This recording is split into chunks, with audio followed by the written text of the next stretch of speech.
Silas Crowder didn't knock. He never knocked.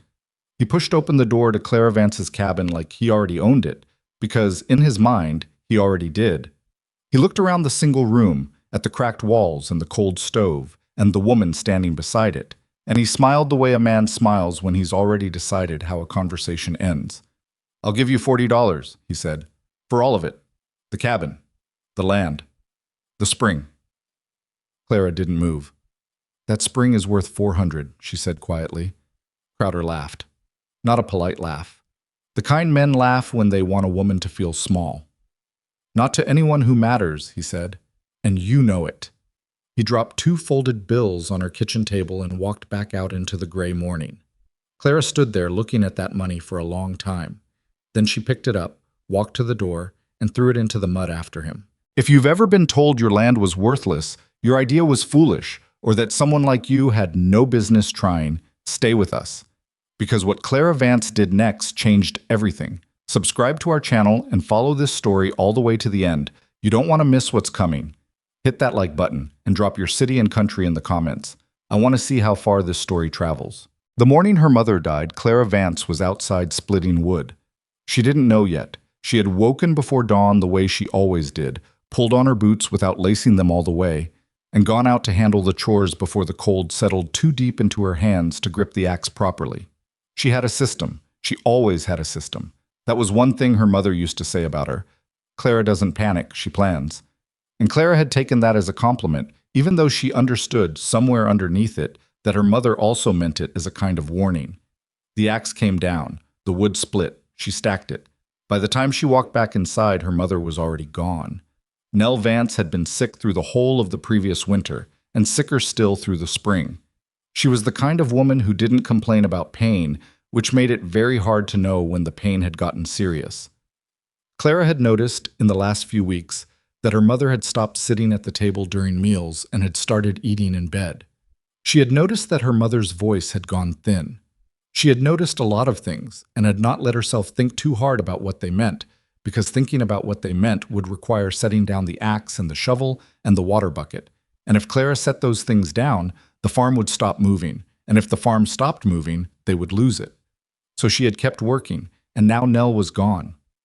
Clara sat down on the floor beside the bed, not in the chair on the floor, and she put her hand over her mother's hand, and she stayed that way for a long time. She didn't cry immediately. That surprised her.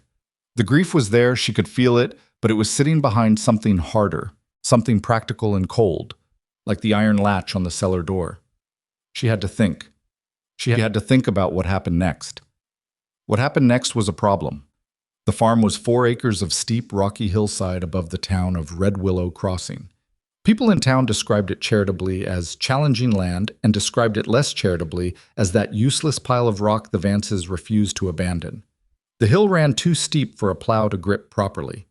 The soil was thin where it existed at all, interrupted constantly by limestone shelves and twisted roots, and the stubborn refusal of the ground to behave like ground. Her mother had kept 2 goats, and a small kitchen garden, and a cold water spring that ran clear year-round from somewhere deep in the hillside, and those 3 things together had kept them alive. The goats were old now. The kitchen garden produced just enough to eat, nothing extra. And the spring was the only thing on those 4 acres that anyone in Redwillow Crossing genuinely coveted, though most of them were careful about how openly they said so. Silas Crowder was not careful. Clara had met Crowder twice before her mother died and disliked him precisely and specifically both times. He was a wide, loud man who wore his money the way some men wore cologne, in every room before he entered it. He owned the dry goods store on the main street, the mill on the east road, and enough land in the valley below that people sometimes joked that if you stood on his property and turned slowly in a circle, you'd be on his property the whole time. He had a way of speaking to people that suggested he was doing them a favor by addressing them at all. The first time he came to the Vance farm, Clara's mother had been alive and well enough to sit at the kitchen table, and Crowder had sat across from her and offered to buy the spring rights.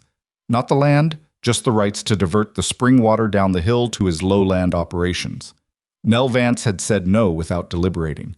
Crowder had smiled and said he understood, and the smile made it clear he did not consider the conversation finished, only paused. The The second time he came, Nell was bedridden, and Clara answered the door herself. Crowder looked at her, really looked at her, the way some men look at young women they've decided aren't a serious obstacle, and his expression shifted into something polite and slightly pitying. Clara was 23 years old and broad-shouldered and had her mother's dark eyes and her father's stubbornness, and she had learned early that some people decided what she was worth before she opened her mouth. Crowder was one of those people. "Your mother well?" he asked, which wasn't a question about her mother. "She's resting," Clara said. "Of course she is."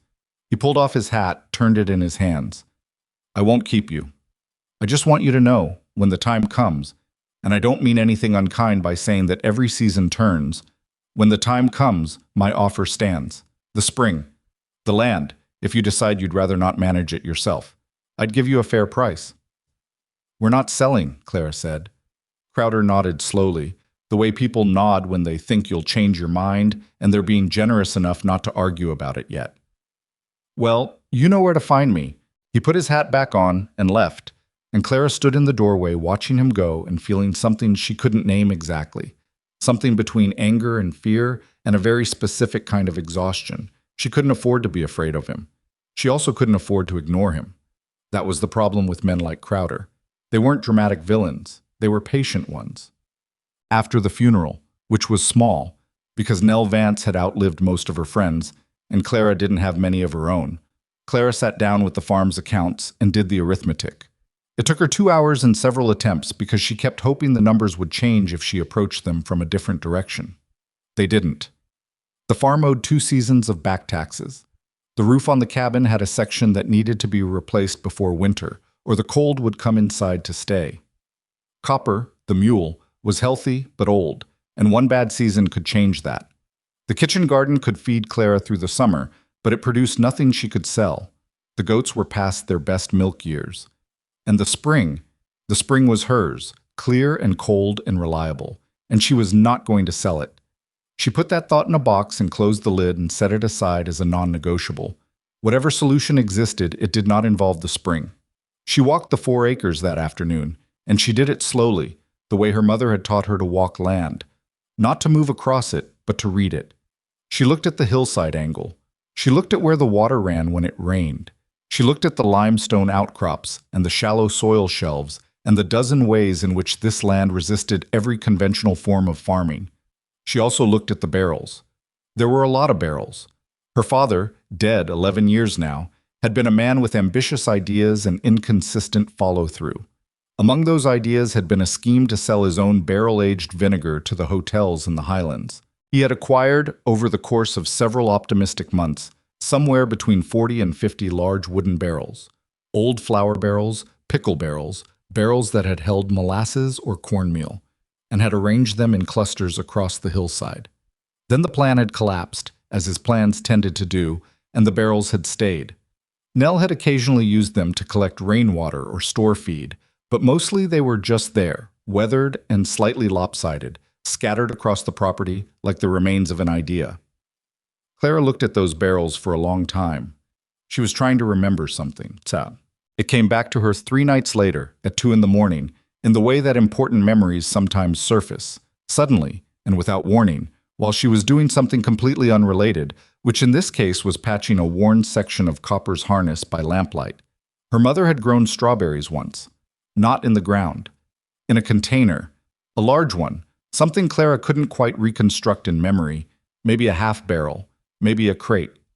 It had been one summer when Clara was small, maybe 8 or 9, and the strawberries had been extraordinary, sweet and firm and clean, because the fruit had hung above the soil instead of resting against it.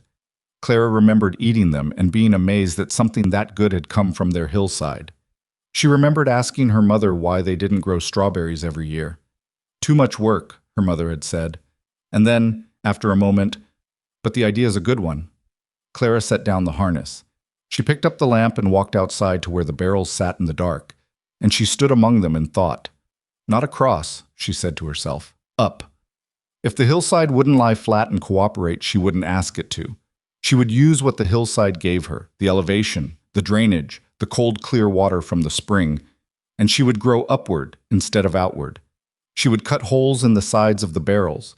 She would fill them with composted soil and gravel for drainage. She would plant strawberries in the holes and let the fruit hang out over the sides, clean and protected from the mud and pests and bruising that destroyed so many berries at ground level. It would be ridiculous. It would look absolutely ridiculous. And it might work. She went back inside and went to sleep. And for the first time since her mother died, she slept all the way through until morning. She started the next day. The first problem was the soil. The hillside earth was too thin and too rocky to use straight. She needed something richer, something that would hold moisture without drowning the roots. She had a composting pile behind the cabin that had been building for 3 years, layered with kitchen scraps and goat manure and fallen leaves, and she dug into it and found good dark earth underneath the surface. She mixed it with sand from the creek bed for drainage and with ash from the wood stove for minerals. It wasn't perfect. She knew it wasn't perfect, but it was what she had. The second problem was the barrels themselves. Some of them had rotted through on the bottom, and those she set aside. Several had broken staves that she couldn't repair alone. In the end, she had 17 barrels that were sound enough to work with. She chose 12. She marked the holes with chalk. 3 rows of 4 openings, staggered so the plants wouldn't compete too directly for light. And she borrowed an auger from old Herschel Tate down the road, who asked no questions because Herschel Tate never asked questions about anything, which was one of the things Clara valued about him. She cut the holes one at a time, which took longer than she expected because her hands weren't used to the angle and she kept having to rest. Then she drilled drainage holes in the bottom of each barrel. Then she lined the bottom with flat stones she carried up from the creek. Then she started filling them with soil, which meant going down to the compost pile and coming back up, down and back up, down and back up, with Copper carrying what he could and Clara carrying what Copper couldn't.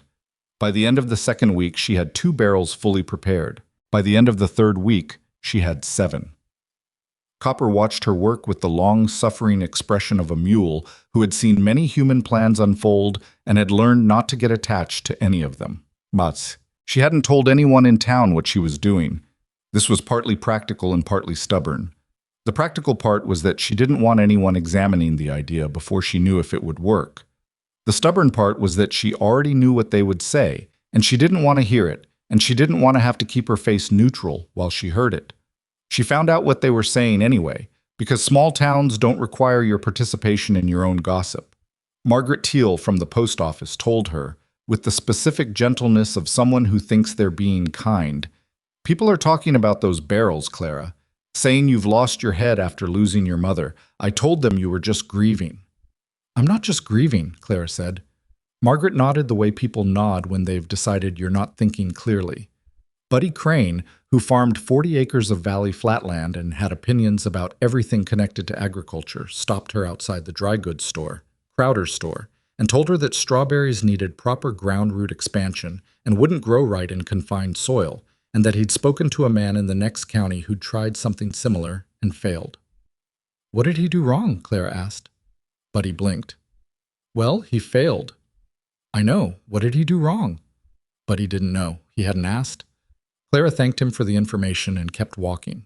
The worst one was a woman named Delphine Sackett, wife of one of the valley's larger landowners, who stopped Clara at the church social and looked at her, really looked at her, up and down, and said with a smile like a paper cut, "Honestly, honey, maybe it's time to think about what kind of life is actually realistic for someone in your situation." Clara smiled back. She said, "I think about that all the time, Mrs. Sackett." She went home and worked an extra 2 hours that evening, past the point where she could properly see what she was doing, because some days the only answer to what people say about you is to keep moving. The 12th barrel was set and planted on a Tuesday in mid-April. Clara stood back and looked at what she'd built. 12 barrels, anchored to cedar posts she'd cut herself and driven into the hillside at angles that used the slope rather than fighting it. Each barrel filled with dark soil and planted with crowns she'd acquired from a catalog she'd sent away for months earlier, back when she wasn't sure this idea would ever become real. The holes in the sides of the barrels showed small, tight clusters of leaves, new growth, still fragile.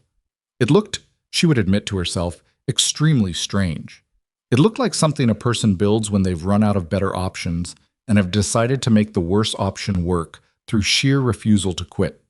She was 23 years old, and she had $2.14 to her name and a mule who was getting arthritic in his left foreleg and 12 barrels that might produce nothing and a farm that the richest man in the valley wanted to buy out from under her. She pulled her coat tighter against the April wind. "All right," she said out loud, to the barrels, to the hillside, to no one at all. She went inside to cook supper. 3 weeks later, Silas Crowder came back. This time he didn't even pretend the visit was friendly. He rode up the hill with a younger man beside him, someone Clara didn't recognize, dressed too well for a farm call, who looked at the barrel towers with an expression that was either confusion or contempt, possibly both, and he sat on his horse and looked at Clara's work and shook his head slowly. "Clara," he said, and the way he used her first name made it sound like a correction. "Mr. Crowder," she said, "I heard about your project." He looked at the barrels again, shook his head again. "I'm going to be straight with you, because I think you deserve straight talk. What you're doing here isn't going to work, and even if some of it works a little, it won't produce enough to pay your taxes. You know that." "I know my taxes," Clara said. "Good." He leaned forward slightly on his horse. "Then you know that what I'm offering you is a lifeline. You could have money in your pocket by the end of this week. Real money. Enough to start over somewhere with better land, somewhere the work isn't fighting you every single day." He paused. "What's keeping you here, really? Your mother's gone. The land's never been kind to you. There's no shame in knowing when something isn't working." Clara looked at him. She had thought on some level that she was ready for this conversation. She had rehearsed it in her head. She had planned what she would say. What she actually said was, "Get off my hill, Mr. Crowder." Crowder's expression didn't change exactly, but something behind his eyes did. A small adjustment, a door closing. He straightened in the saddle. "I'll give you until autumn," he said pleasantly. "Offer stays open." He rode back down. The man with him looked back once at the barrel towers. Clara didn't watch them go. She turned back to her farm and picked up her tools and went back to work. But her hands, she noticed, were not quite steady. Not because she was afraid, because she wasn't sure she was right. That was the thing about doubt. It never arrived when you were resting. It always showed up when your hands were full and there was no time to deal with it properly. She planted the last of the strawberry crowns into the 16th hole of the 11th barrel and pushed the soil firm around the roots and told herself to feel the roots, not the fear. The roots were there. The soil was good. She would find out, in time, whether it was enough. And somewhere down the hill, Silas Crowder was already planning for the answer to be no. The strawberries didn't come all at once. That was the first thing Clara had to learn about patience. That it wasn't a single decision you made and then held. It was a decision you made every morning, again, when you walked out and looked at the barrels and saw mostly green leaves and not much else. You made it again when you checked the soil moisture and found a barrel too dry on the south-facing side. You made it again when the wind picked up and one of the cedar anchor posts shifted 2 inches to the left, and you had to drive it back down with a mallet before the whole tower leaned past saving. Patience wasn't a feeling, it was a job. May came in cold and then turned warm too fast, the way weather sometimes did in the hill country, lurching between seasons without any of the gradual transitions that made farming predictable. Clara watched the temperature swings and worried. Strawberries didn't like confusion. They wanted cool nights and warm days and a certain amount of reliability, and the hillside in May was offering exactly none of that. She rigged a canvas shelter over the 2 barrels most exposed to the north wind, tying it between the cedar posts at an angle that deflected the worst gusts without blocking the morning light. It looked makeshift because it was makeshift. She didn't care how it looked. What she cared about was that 3 mornings after she put up the canvas, she found the first white blossoms on Tower 4. She stood there in the early light and looked at those flowers for probably too long. They were small and slightly irregular and completely unremarkable to anyone who didn't know what they represented, which was proof that the roots had taken, that the soil mixture was working, that something she had built with her own hands and her own reasoning was actually alive and trying. She didn't tell anyone. She went inside and ate breakfast and came back out and kept working. The town had settled into a particular rhythm with Clara Vance by that point, the way small towns do when they've collectively decided something about a person and are waiting for events to confirm it. The decision Redwillow Crossing had made about Clara was this. She was a sad case, a young woman in over her head, probably grieving more than she was letting on, probably going to lose that farm before the first frost. And wasn't it a shame? And hadn't people warned her? And didn't she have any family she could go to? The nickname had started sometime in late April, though Clara never found out exactly who said it first. Probably it was Buddy Crane, who had that particular gift for dismissive phrases that spread because they were short and memorable and mean in a way that felt harmless if you said it quickly. The Barrel Girl. That was what they called her. Said with a laugh that was meant to sound affectionate, but wasn't. She heard it for the first time from a boy of about 12 who was passing the road below her property with two friends, all of them looking up at the hillside towers with the open-mouthed curiosity of children who haven't yet learned to make their mockery subtle. "That's the Barrel Girl's farm," one of them said to the others, and they all laughed the way 12-year-olds laugh, loud and thoughtless, and then kept walking. Clara was close enough to hear it clearly. She was on her knees at the time, working gravel into the drainage layer of a barrel. She was retrofitting after the original drain holes had clogged in a heavy rain. Her hands were inside the barrel up to the forearms. She had mud on her face from where she'd pushed her hair back. She was wearing her mother's old work coat, which was too long in the sleeves and had a tear at the left elbow that she kept meaning to mend. She listened to the boys walk away, their laughter fading down the hill road. Then she went back to the drainage holes. The Barrel Girl. Fine. She'd been called worse, or at least the meaning underneath worse things.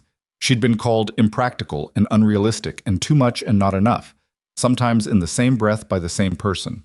A name was just a name. What mattered was whether the drainage was right, and right now the drainage was not right, and she needed to fix it before the next rain came through and drowned the root systems she'd spent 6 weeks building. She fixed the drainage. The problem with being dismissed by a town is that the dismissal has practical consequences. Clara had been trying, quietly and carefully, to acquire cedar. She needed more anchor posts. Several of the ones she'd cut herself from the hillside scrub had turned out to be too green and were already showing the early signs of flex that meant they'd eventually fail. Proper cedar was stronger, more rot-resistant, and would hold the barrel towers against serious wind. There was a lumber supplier in Redwillow named Pollard, who stocked it, not much but some, and Clara had gone to him 3 times now with money in hand. 3 times Pollard had told her he was out, or the next shipment was delayed, or he'd promised what he had to other customers with larger orders. The 3rd time, he'd said it without quite meeting her eyes. Clara had walked home slowly that day, thinking. She wasn't certain. She didn't want to be the kind of person who assumed the worst about everyone, who saw conspiracy in every inconvenience. But she also wasn't naive, and she had grown up in Redwillow Crossing, and she knew how things worked when a man like Crowder decided he didn't want them to work for someone else. You didn't have to do anything dramatic. You just had to talk to the right people, buy a drink for the right man, mention at the right moment that you'd be grateful for a small consideration. That was all it took. She couldn't prove it, but she stopped going to Pollard and spent 2 days hiking the back ridge above her property instead, looking for cedar stands she hadn't already stripped. She found 3. They were farther than she wanted to carry timber, and the trees were younger than ideal, but she cut them anyway and hauled them down the hill in loads that Copper helped with, when the terrain allowed and that she dragged herself when it didn't. Her shoulders ached for a week. She didn't stop. The question that kept visiting her at night, not every night, but often enough, was a simple one, and it was this. What if she was wrong? Not wrong about the work. She knew the work was good. She could see the plants growing, could see the care she'd put into the soil and the drainage and the angles, and she trusted her own hands even when she trusted very little else. What she wasn't sure about was the larger logic. Whether strawberries grown vertically in barrels on a hillside would produce fruit of the quality she was hoping for, or whether they'd produce something technically edible, but small and pale, and not quite right in a way that couldn't be corrected by effort alone. She'd done everything she could figure out to do. But farming wasn't only skill and intention. There was always the part you couldn't control. Her mother had known that, had held it with a kind of matter-of-fact acceptance that Clara admired but hadn't entirely inherited. Nell Vance had been a woman who could watch a late frost take half her kitchen garden and say, simply, well, that's that, and start replanting the next morning without visible anguish. Clara was not quite like that. Clara's version of holding the uncontrollable was to check on the barrels twice at night sometimes, walking the hillside with a lantern, looking for any sign of failure she might have missed during the daylight hours. She found things that way. Twice she caught early signs of a fungal issue on the leaves of Tower 7 and was able to address it before it spread. Once she found that a small burrowing animal had disturbed the soil at the base of Tower 3 and was threatening the roots of the lowest planting holes. She dealt with both. But she also knew she was dealing with the things she could see, and there was always the thing she couldn't. Copper was the only one who saw her on those night walks.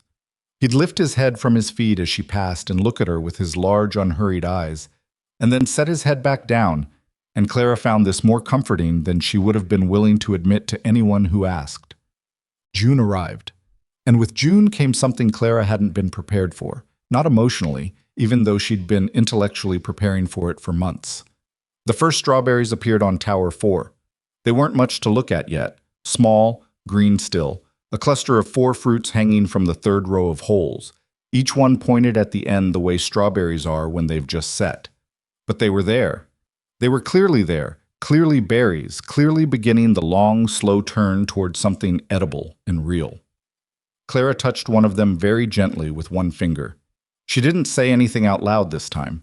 She just stood there with her hand at the level of the barrel's third row of holes, her finger just barely grazing the surface of a fruit that wasn't yet ripe. And she felt something she didn't have a precise name for. It wasn't triumph.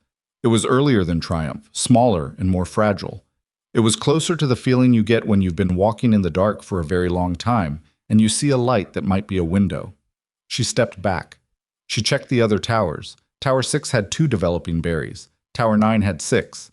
Tower 12, which got the best southern exposure from its position on the uppermost anchor point, had a cluster of 11 fruits so dense they were crowding each other, and Clara had to pinch 2 of them off to let the others develop properly, which was one of the hardest small tasks she'd done all season. She went back inside and wrote everything down in the notebook she'd been keeping since April. Date, barrel number, fruit count, soil moisture, weather, any problems observed. Her mother had kept a similar notebook, and Clara had found it after the funeral and read it cover to cover in a single night, not for the information, but for the handwriting, for the way the words looked on the page, steady and deliberate even in the years when the farm was struggling. Clara's own handwriting was less steady, but she kept the notebook anyway. It was Gideon Mercer who changed the story's direction, though he didn't know that's what he was doing at the time. Gideon was 64 years old and had been farming the valley below Redwillow for 4 decades, first with his father, and then alone after his father died, and then with a hired man named Ott, who did most of the heavy work now that Gideon's back had made certain opinions known about bending. He was not a warm man, exactly. Not unfriendly, but precise. He said what he meant and didn't decorate it. He'd known Clara's mother and had respected her, which was the best thing Clara knew about Gideon Mercer, because Nell Vance had had excellent judgment about which people were worth respecting back. He came up the hill on a Wednesday morning in late June without any particular announcement. Clara heard Copper snort from his lean-to, which was how she knew someone was coming before she could see them, and she straightened up from where she'd been working at the base of Tower 8 and watched Gideon pick his way up the hill path with the careful deliberateness of a man whose knees had opinions too. He stopped at the top and looked at the barrels. He didn't say anything for a long moment. He walked around Tower 4, which was the one bearing the most developed fruit by now, and he bent down, slowly, with one hand on his knee, and looked at the berries hanging from the second row of holes. Then he reached into his shirt pocket and took out a pair of spectacles, unfolded them, and put them on, and looked at the berries again. "These are clean," he said. "They're elevated," Clara said. "Nothing touches them but air. No bruising on the underside." He was still looking, not at Clara, at the fruit. "Ground fruit bruises where it rests. Yours doesn't rest on anything. That's the idea." He stood back up, removed his spectacles, folded them. "Can I try one?" Clara picked one of the fully ripe berries, deep red, one of the first from Tower 4, the size of her thumb, and handed it to him.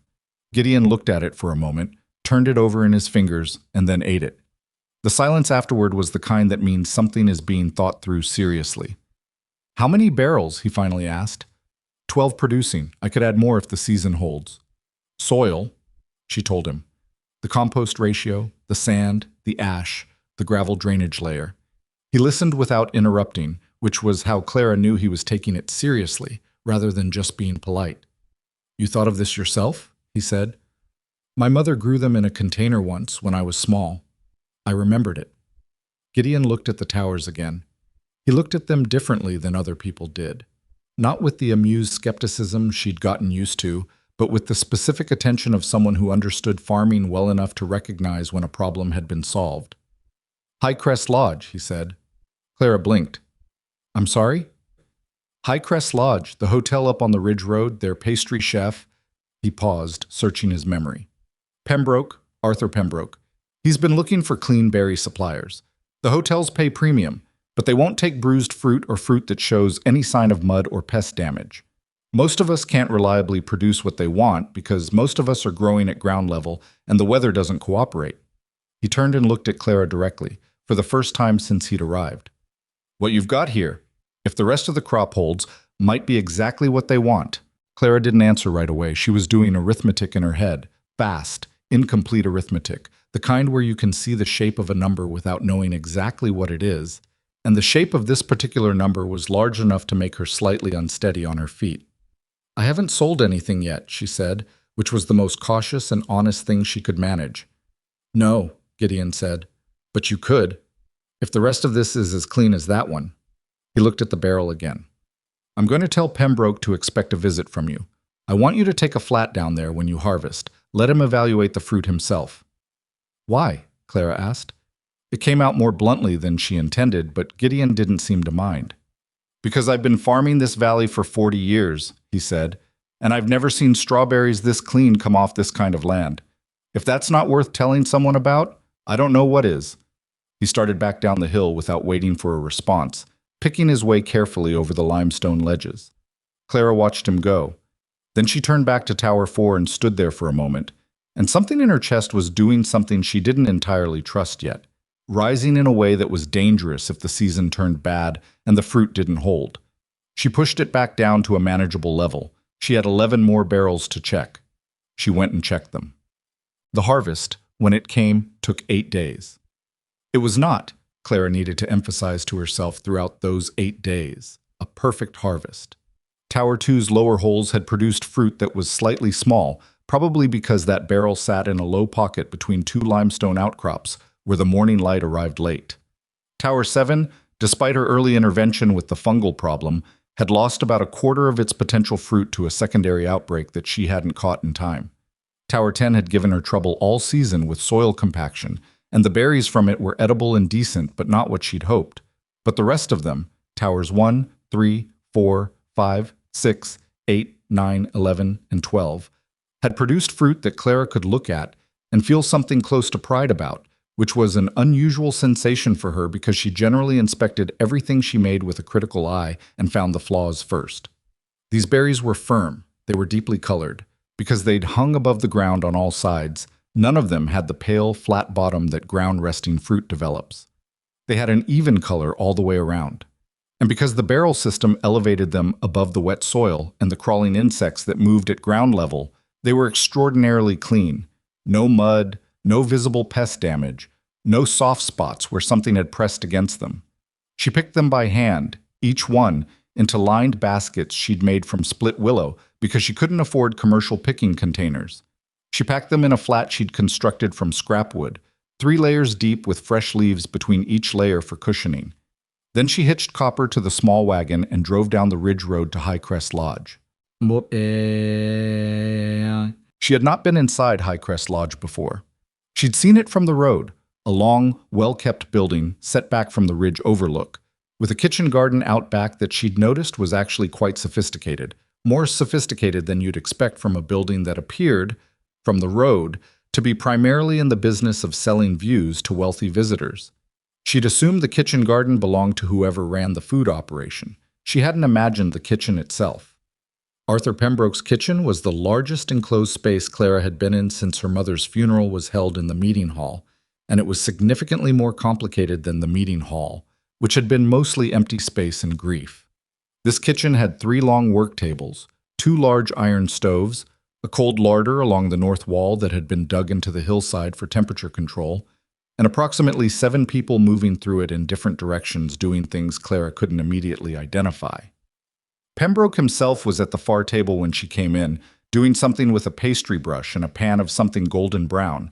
and he looked up at her arrival with an expression that was not unfriendly, but was clearly that of a man whose time was organized down to the quarter hour. "Gideon Mercer sent word," he said. "You're the one with the barrel operation." "Clara Vance," she said. "Yes." He set down the pastry brush and came over and looked at her flat of berries without touching them. He was a medium-sized man in his 40s with a very still face that gave almost nothing away, which Clara immediately respected because she knew how much work that kind of stillness required. "May I?" he said, gesturing at the flat. "Please," Clara said. He opened the flat and looked at the top layer. Then he carefully moved a few berries to the side and looked at the middle layer. Then the bottom. He picked one up, turned it over, looked at it from several angles. He had the spectacles thing in common with Gideon Mercer, Clara noticed, except Pembroke's were on his face the whole time, and he used them the way a craftsman uses a good tool, carefully and without making a show of it. He ate the berry. He was quiet for long enough that Clara started to think she'd made some kind of mistake she wasn't aware of yet. Then he picked up another berry from the middle layer, bit it in half, looked at the cross-section, and ate the rest. "No bruising," he said, not quite to her. "No soil contact marks." He turned the flat toward the light from the high window. "These are the cleanest strawberries I've seen from a local grower. The color is consistent all the way through." "The barrels elevate them," Clara said. "The fruit hangs. Nothing presses on it during development." Pembroke looked at her then, actually at her, the same kind of direct evaluation Gideon had given her on the hillside. "What's your production volume for the season, if we were to formalize an arrangement?" Clara had the number ready. She'd calculated it twice to make sure she wasn't being either too conservative, which would cost her, or too optimistic, which would cost her worse. She told him. He nodded slowly. "And next season, if you expanded the operation?" "Depends on materials," she said carefully. "Cedar's been difficult to source locally, but the hillside can support more towers. The spring gives me clean water year-round for irrigation. I have the land for it." "We'd need consistency," Pembroke said. "We can't put something on the menu in May and not have it in August because of a supply problem." "The elevation protects them from some of the weather events that affect ground crops," Clara said. "Not everything, but the barrel system drains faster than flat ground and the fruit doesn't sit in water after rain." She paused. "I can't promise you perfect weather. Nobody can. But the system is more reliable than ground-level growing, and I can show you my production records from this season." She took the notebook from the bag she was carrying and set it on the table beside the flat. Pembroke looked at the notebook. He looked at it with the specific attention of someone who understands that a person who keeps records thinks in a certain way, and the way Clara's notebook was organized told him something about how she managed what she couldn't control. He didn't open it, he just looked at it. "I'll send you a written offer next week," he said. "Terms and volume. You can accept or negotiate." Clara kept her face as still as she could. "Thank you," she said. She drove Copper home in the long evening light with the empty flat in the wagon and the notebook in her bag, and she did not allow herself to feel anything too large until she was back on her own hillside, and the gate was latched and she was standing alone among the 12 towers in the cooling air. Then she sat down on the ground in her work clothes with the empty flat across her knees, and she pressed both palms flat against the soil of her hillside, and she felt something she had not allowed herself to feel since her mother died. She felt like she was going to be all right, not certain, not safe, not yet, but moving in a direction that wasn't away from something she loved. She sat there for a while. Copper looked at her from his lean-to. "I know," she told him. "Don't get carried away." He went back to his feed. But word got out, the way word always gets out in a town that small. Clara had tried to be discreet about the High Crest visit. She'd gone in the early afternoon when the road traffic was light, and she hadn't told anyone beforehand, and she'd driven back up the ridge road rather than through town. But discretion in Redwillow Crossing was more a direction than a destination, and within 3 days of her visit, the general shape of what had happened was making its way through the community. The shape it made as it traveled was not entirely accurate. What people said was some version of this.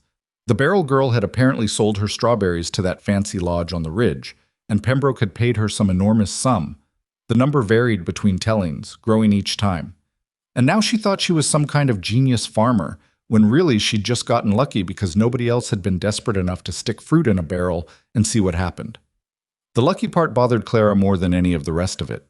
She hadn't been lucky. She'd been precise and exhausted and frightened, and she'd fixed the drainage problems and the fungal problems and the wind problems and the soil compaction problems one at a time, over months. And what people were calling luck was the accumulated result of decisions she'd had to think through carefully because she couldn't afford to get them wrong. But she understood why they said it. Lucky was easier than she figured something out that we didn't. Lucky didn't require anyone to reconsider anything. The first person who said it to her face was Buddy Crane, at the mill, where she'd gone to talk to the new grain supplier about pricing on cornmeal. "Heard you got a nice little arrangement up at Highcrest," Buddy said, in the tone of voice that's meant to sound friendly, but is actually an invitation for you to confirm the version of the story that makes you seem small. "I got a fair arrangement," Clara said. "Pembroke's particular, I'll tell you that. Lucky he happened to taste good fruit."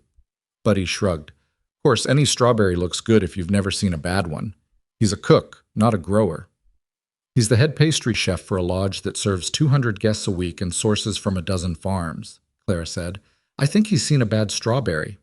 Buddy laughed as if she'd said something amusing rather than factual, which was the social version of the thing Crowder did with money, using what he had.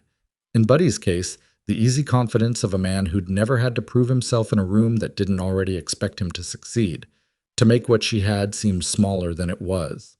Clara bought her cornmeal and left. She was halfway up the hill road when she pulled Copper to a stop and sat for a moment in the wagon. The problem wasn't Buddy Crane. The problem was that there were a lot of Buddy Cranes, and they all talked to each other, and what they said shaped what other people believed, and what other people believed shaped what buyers were willing to pay, and what suppliers were willing to sell to her, and how much room she'd have to grow before someone decided to take what she'd built and call it their own. She'd been focused on the farming because the farming was what she could control. But she was starting to understand that there was a territory beyond the farming that she hadn't yet figured out how to navigate, and that territory was where the real danger lived. She was still thinking about this when she came around the upper bend of the hill road and saw the man standing at the top of her gate. It was one of Crowder's men. She recognized him vaguely from town, a younger man who worked in the dry goods store, though she didn't know his name. He was holding something in his hand. "Mr. Crowder sent this," he said when she pulled up, and held out a folded piece of paper. Clara took it. She didn't open it with him watching. "Tell Mr. Crowder I received it," she said, and drove Copper through the gate. She opened the note at the kitchen table. It was brief. Crowder wrote the way he talked, as if he expected to be understood without having to explain himself. The note said that he'd heard she'd had a productive meeting at Highcrest Lodge, that he was pleased for her, and that he was available to discuss partnership arrangements if she found herself in need of capital to expand her operation. He would bring experience, market connections, and the purchasing power to secure materials she might be having difficulty obtaining. She read it twice. Then she set it down on the table and stared at it for a long moment. He was offering to help her. That was what was terrifying about it. Not that it was an obvious threat. She could handle obvious threats. What was terrifying was that it was almost reasonable. She genuinely was having trouble with materials. She genuinely did need capital to expand. And Crowder genuinely had both, and offering them to a young woman who'd just proven her idea worked was not, on its surface, unreasonable. It was only when you thought about what partnership would mean, whose name would be on the operation, whose decision would be final when they disagreed, who would own the spring and the land and the towers when the legal documents were written, that the word stopped sounding reasonable and started sounding the way it actually was. Clara picked up her pen. She wrote 3 words on the back of the note.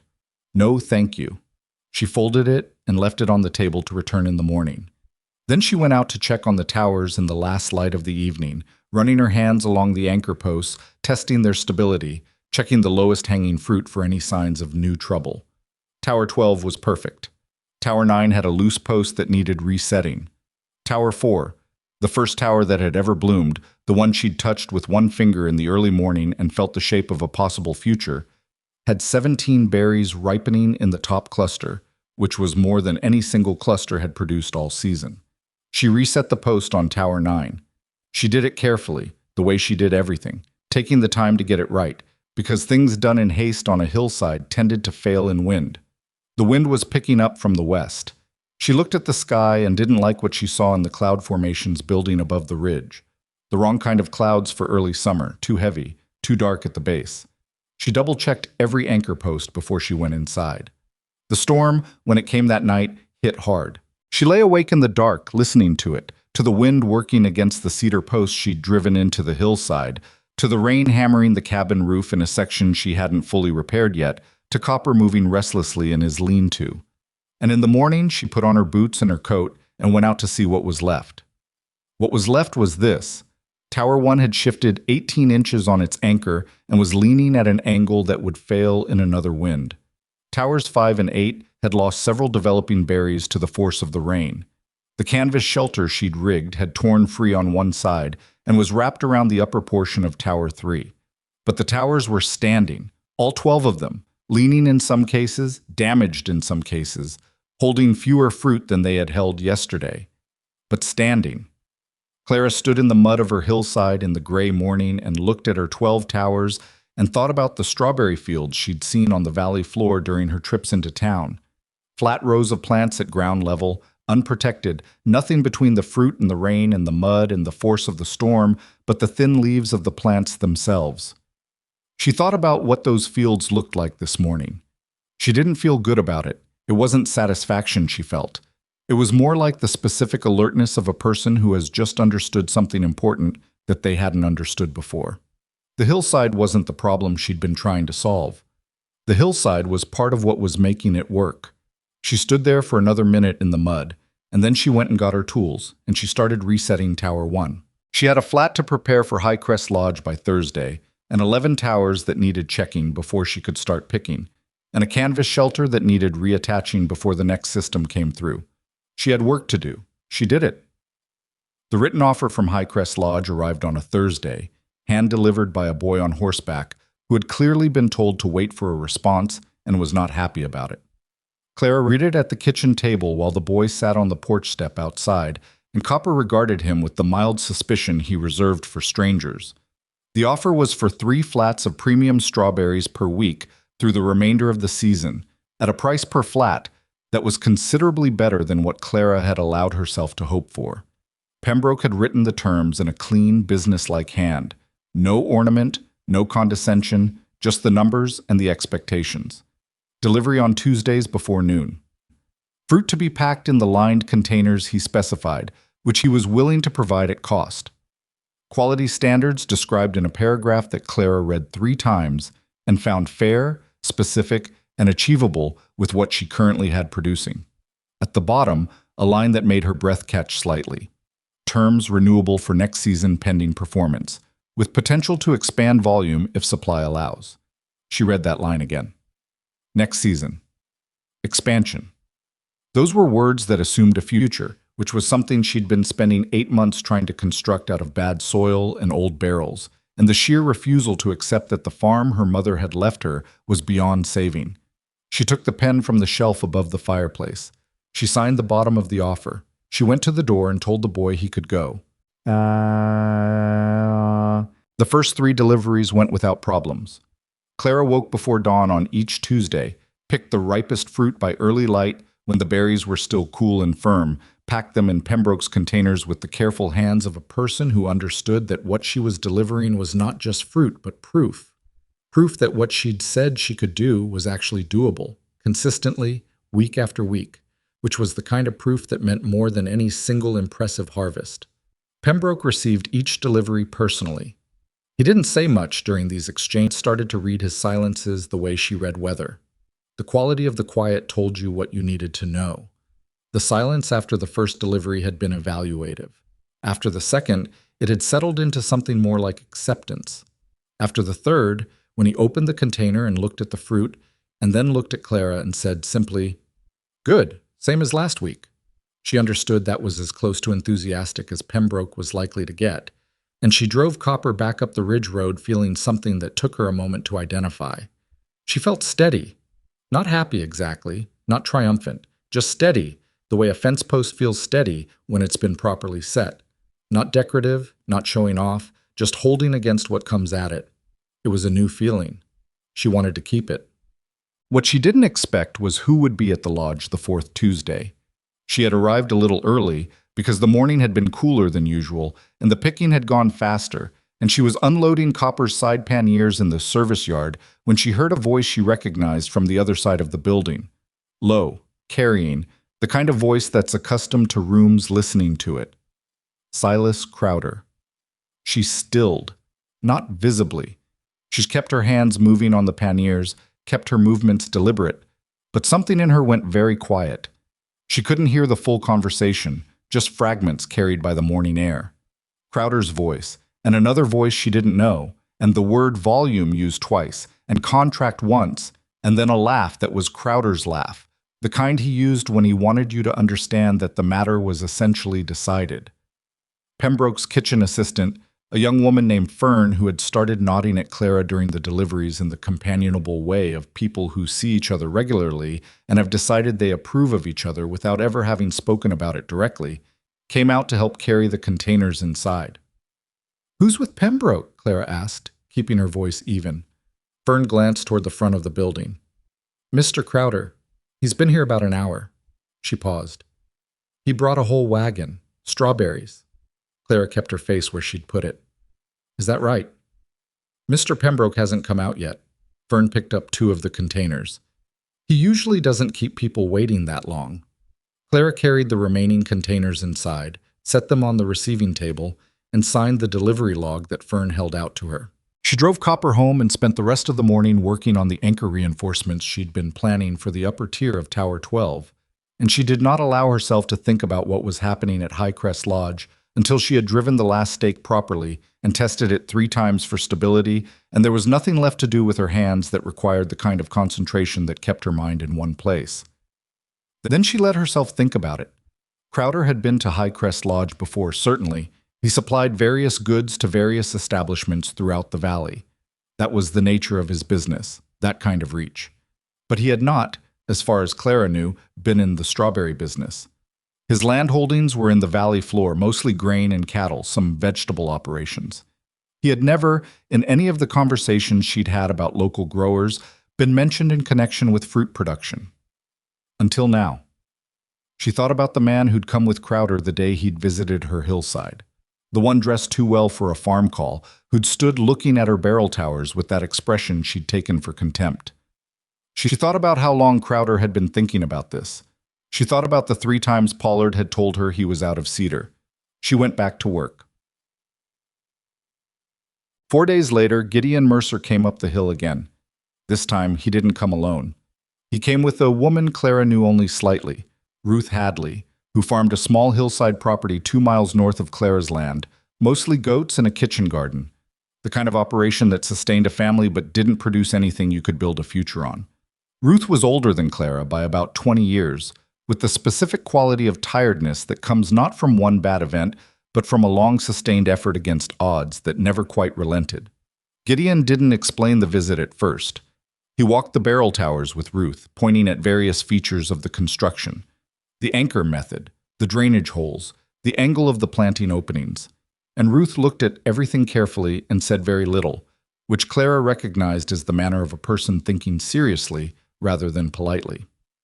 "Crowder went to see Pembroke," Gideon said when they'd come back around to where Clara was standing near Tower 4. "I know," Clara said. "He brought 3 dozen flats." Gideon's voice was flat and informational. "All from a trial operation he set up on his lowland property. Barrel system." Clara waited. "He copied yours," Ruth said. It wasn't a question. "He had enough time to look at it," Clara said. She kept her voice measured. She'd had 4 days to adjust to the shape of this information, and the adjustment had not been pleasant, but she'd made it. "How close is the copy?" Gideon made a sound that wasn't quite a laugh.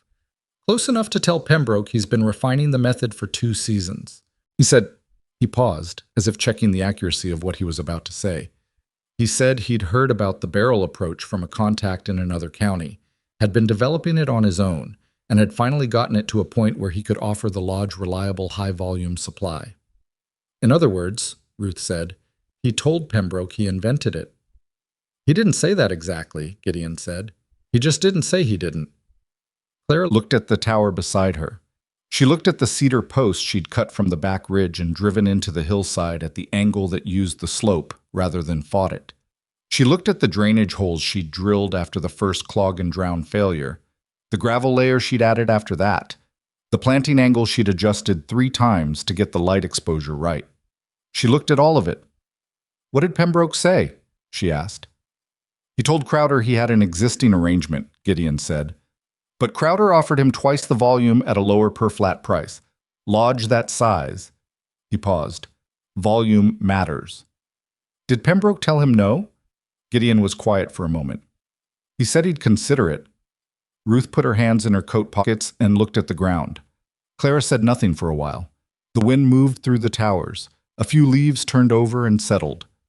When does Crowder say he can start delivering? Clara asked. He told Pembroke he could have full production running by next month, Gideon said. He's building on the south quarter of his main property. Flat ground. Flat ground, Clara repeated. I know, Gideon said. She knew what he knew. Flat ground meant no natural drainage advantage. Flat ground meant the barrel system would be working against rather than with the topography. Flat ground in the valley was also lower elevation, which meant more exposure to the valley weather patterns that the ridge protected against. The heavy summer rains that ran fast off highland slopes but pooled in the lowland geometry. Crowder's barrels would look like her barrels. They would not behave like her barrels, not in the same conditions, but they would be cheaper and there would be more of them. And that was a different kind of argument, and Clara knew it. Why are you here? Clara asked Gideon, which came out more directly than she meant, but he didn't flinch. Because Ruth has 4 acres of hillside that's been sitting empty since her husband passed, he said, and 3 families on the North Ridge who are in similar positions. And because if Crowder floods the lodge with cheap volume and drives you out, he'll have proven that the only way to farm this valley is at his scale, on his terms, which is a problem for everyone on a hillside who doesn't work for Silas Crowder.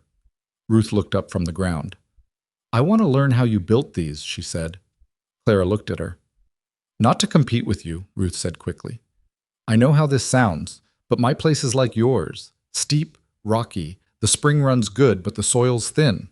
What you've got here, she looked at the towers, could work on my land. I've been watching you from the road since April. Watching me from the road, Clara said. I didn't want to bother you. Clara looked at Gideon. Gideon looked back at her with the neutral expression of a man who has set something in motion and is now waiting to see what direction it takes. She looked at the towers again. Come back Saturday, she said to Ruth. I'll show you how the drainage works. What happened in the following 3 weeks happened fast enough that Clara would later have trouble putting it in exact sequence. The first thing was the letter from Highcrest Lodge, which arrived on a Wednesday, and which Clara read standing at the kitchen table with her coat still on, because she'd come directly from the towers when she saw the lodge seal on the envelope. Pembroke wrote with the same clean brevity as before, but the content was different. The lodge was reviewing its supply arrangements, he wrote, in light of an opportunity to significantly expand its fruit offerings for the coming season. The current agreement with Miss Vance was respected and valued, and Pembroke wished to make clear that no final decision had been made. However, he wrote, he felt it was only fair to inform her that the lodge was in serious discussion with another supplier who could offer substantially higher volume and that a decision would be made by the end of the month. She read the letter twice. Then she folded it and put it in the notebook and went back out to the towers. She checked every anchor post. She checked the soil moisture in each barrel. She walked the hillside in the last light, looking at what she'd built, and she tried to do the calculation honestly. What Crowder was offering Pembroke versus what she was offering, stripped of everything except what the lodge actually needed. The lodge needed volume. She had 12 towers producing 3 flats a week. Crowder was promising dozens of towers producing, she'd heard, through the specific channel that was Gideon Mercer's careful relay of information, 10 times that amount at minimum. She could not match that number. Not this season, possibly not next season, possibly not ever, given the acreage she was working with and the capital she did not have, which meant she could not compete with Crowder on his terms. This was the thought she sat with for 3 days, turning it over the way you turn something heavy that you need to move but haven't figured out how to get your hands under yet. She needed to find a different argument, not more. She couldn't offer more. But something Crowder couldn't offer, something that made more matter less. She just didn't know what that was yet. The second thing that happened was Crowder himself, who arrived on a Saturday morning with no warning. Again, always without warning, as if the absence of courtesy was itself a message about who had power and who didn't. Clara was on the hillside with Ruth Hadley, who had come on Saturday as agreed and had been working beside Clara for 3 hours by this point, learning the gravel drainage method and asking the kind of precise practical questions that told Clara she was serious and not just curious. Ruth had bad knees and wore them plainly on her face whenever she knelt to inspect the base of a barrel. But she didn't stop kneeling, and she didn't complain about the pain, and Clara found she liked her considerably. They both heard Copper's signal at the same time, the particular snort he reserved for people he didn't know, and Clara straightened up and looked down the hill. Crowder.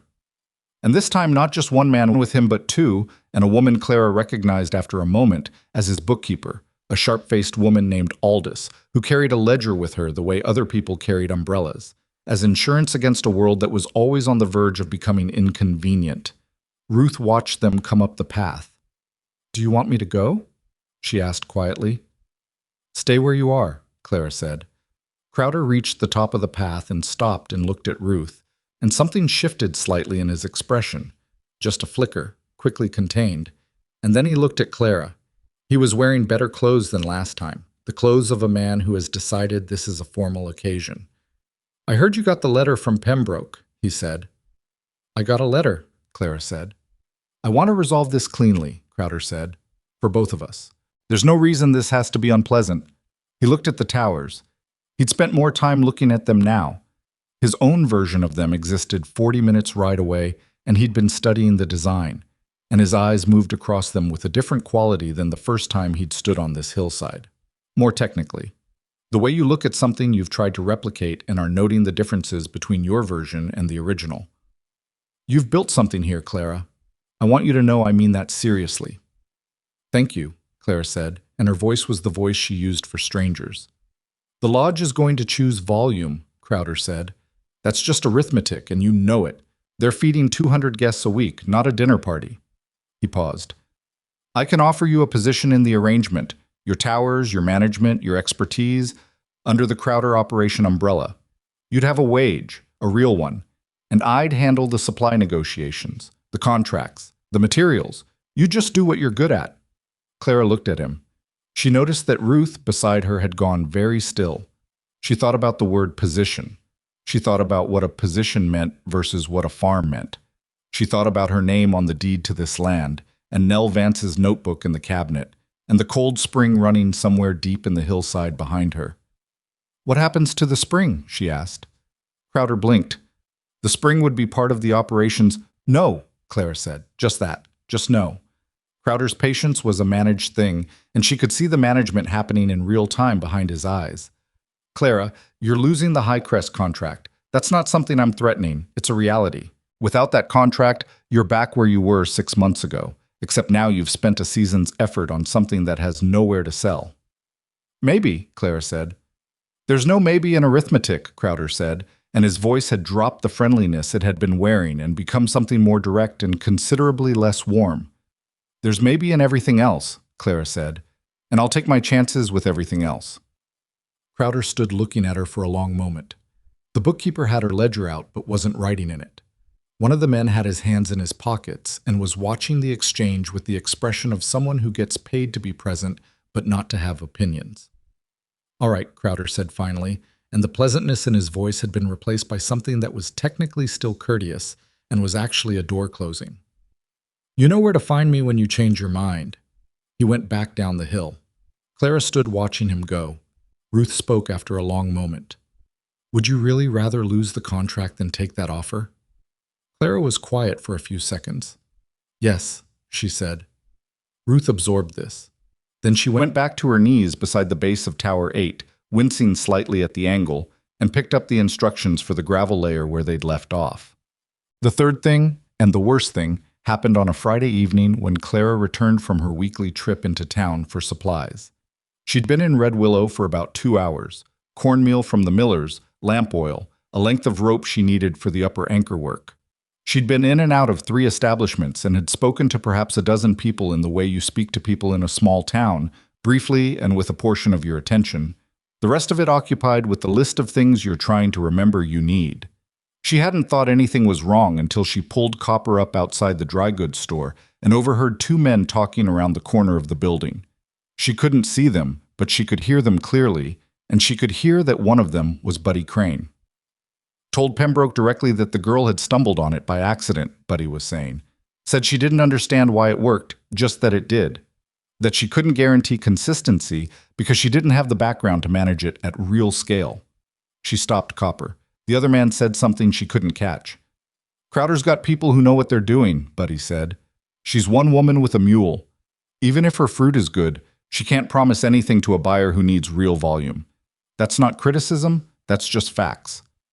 Clara sat very still in the wagon. She thought about the notebook she'd given Pembroke to look at. The notebook that documented every decision, every correction, every soil adjustment, and drainage fix and anchor modification from the first week of April through the present day. The notebook that was, in fact, the documentation of exactly the kind of systematic thinking that Buddy Crane was suggesting she didn't have. She thought about going around the corner of the building right now and saying this. She thought about what that conversation would look like, and how it would end, and what it would cost her in the town's understanding of who she was. She drove Copper home instead. She spent that evening at the kitchen table, not eating, not reading the notebook, just sitting with the specific kind of anger that comes when something you have worked very hard to build is being dismantled not by force, but by story. By the version other people are telling about you, in rooms you're not in, to people you need on your side. Crowder didn't have to destroy what she'd built physically. He just had to make people believe it was smaller than it was. And the maddening thing, the thing Clara sat with until the lamp oil burned low, was that she didn't have a clean answer for it. She could show Pembroke the notebook. She could bring Gideon Mercer to speak on her behalf. She could produce 3 more seasons of perfect flats, and it wouldn't matter if the story that was running ahead of her had already done its work. She needed something else. She didn't know yet what it was. The contract cancellation came on a Tuesday, which was the day she was supposed to deliver. Pembroke sent a note rather than coming himself, which Clara understood. It was the decent thing, actually, given that receiving it in person would have required a kind of composure from both of them that neither had any reason to perform. The note was brief and apologetic in its way, the apology of a professional rather than a personal one. The lodge was consolidating its strawberry supply under a single larger arrangement. The existing agreement with Miss Vance was being discontinued. Payment for the final 2 deliveries would be made promptly. She read it at the kitchen table. She had thought she'd prepared herself for this. She had known for 2 weeks that it was the most likely outcome, had looked at the arithmetic of what Crowder could offer versus what she could, had walked herself through the logic of a lodge administrator making a purely practical decision about volume and price. Knowing it was coming didn't make it less hard. What made it hard wasn't the money, though the money mattered enormously. What made it hard was the specific sensation of having proven something, having taken an idea that everyone laughed at and made it work, built a system from abandoned barrels and bad soil and stubbornness, grown fruit clean enough to satisfy the most particular pastry chef in the county, and then watching someone with more money simply pick up the shape of what she'd built and use it as leverage against her. She sat with it for about an hour. Then she got up and put on her coat and walked outside. The towers were there, all 12 of them in the late afternoon light, green and sturdy and producing the best fruit of the season. Tower 12's upper cluster was heavy with berries that would be ready to pick in 2 days. Tower 4, the first one that had ever bloomed, was holding more than it had held at any point all summer. She walked among them slowly, touching the anchor posts, checking the moisture in the top barrels, pulling a leaf that had started to spot at the margin. She wasn't ruined. She didn't have a contract. She had 12 towers, a spring, 4 acres of rocky hillside, and a mule who was watching her from the lean-to with his large, patient eyes. She had a notebook full of everything she'd learned about how to make this system work. She had Ruth Hadley, 2 miles up the road, who had spent 3 Saturdays learning the drainage method and had gone home and told her neighbor, who had walked over to ask questions. She had Gideon Mercer, who had declared her fruit better than his own. She had the hillside. She stood at the top of the slope and looked down toward the valley floor, where Crowder's field spread across the flat land, orderly and large and planted with his version of her idea in the steady, well-watered lowland earth. She thought about the storm in June, the way she'd walked out the morning after and found her towers standing while the valley floor was a wreck of flattened plants and mud-soaked fruit.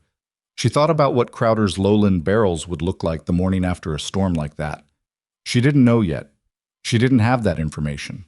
But she thought about it. She looked at the sky. Another system was building to the northwest. She could see it in the color above the ridge, the specific gray-green that meant the weather coming was serious. She went back down to check every anchor post before dark. She checked them all, one by one, Tower 1 through Tower 12, testing each post, tightening each connection, adjusting the canvas shelter on the north-facing exposure. If the storm came, her towers would be ready. Whether the storm would come, that was the part she couldn't control. She'd learned over the course of one long, hard season to put her hands on what she could reach and leave the rest to the weather. The weather, at least, didn't have an opinion about who was allowed to succeed. It just came through, and you either held or you didn't. She went inside, made supper, and waited. The storm didn't come that night. It came 3 weeks later, and it came in a way that nobody in Redwillow Crossing had seen in a long time.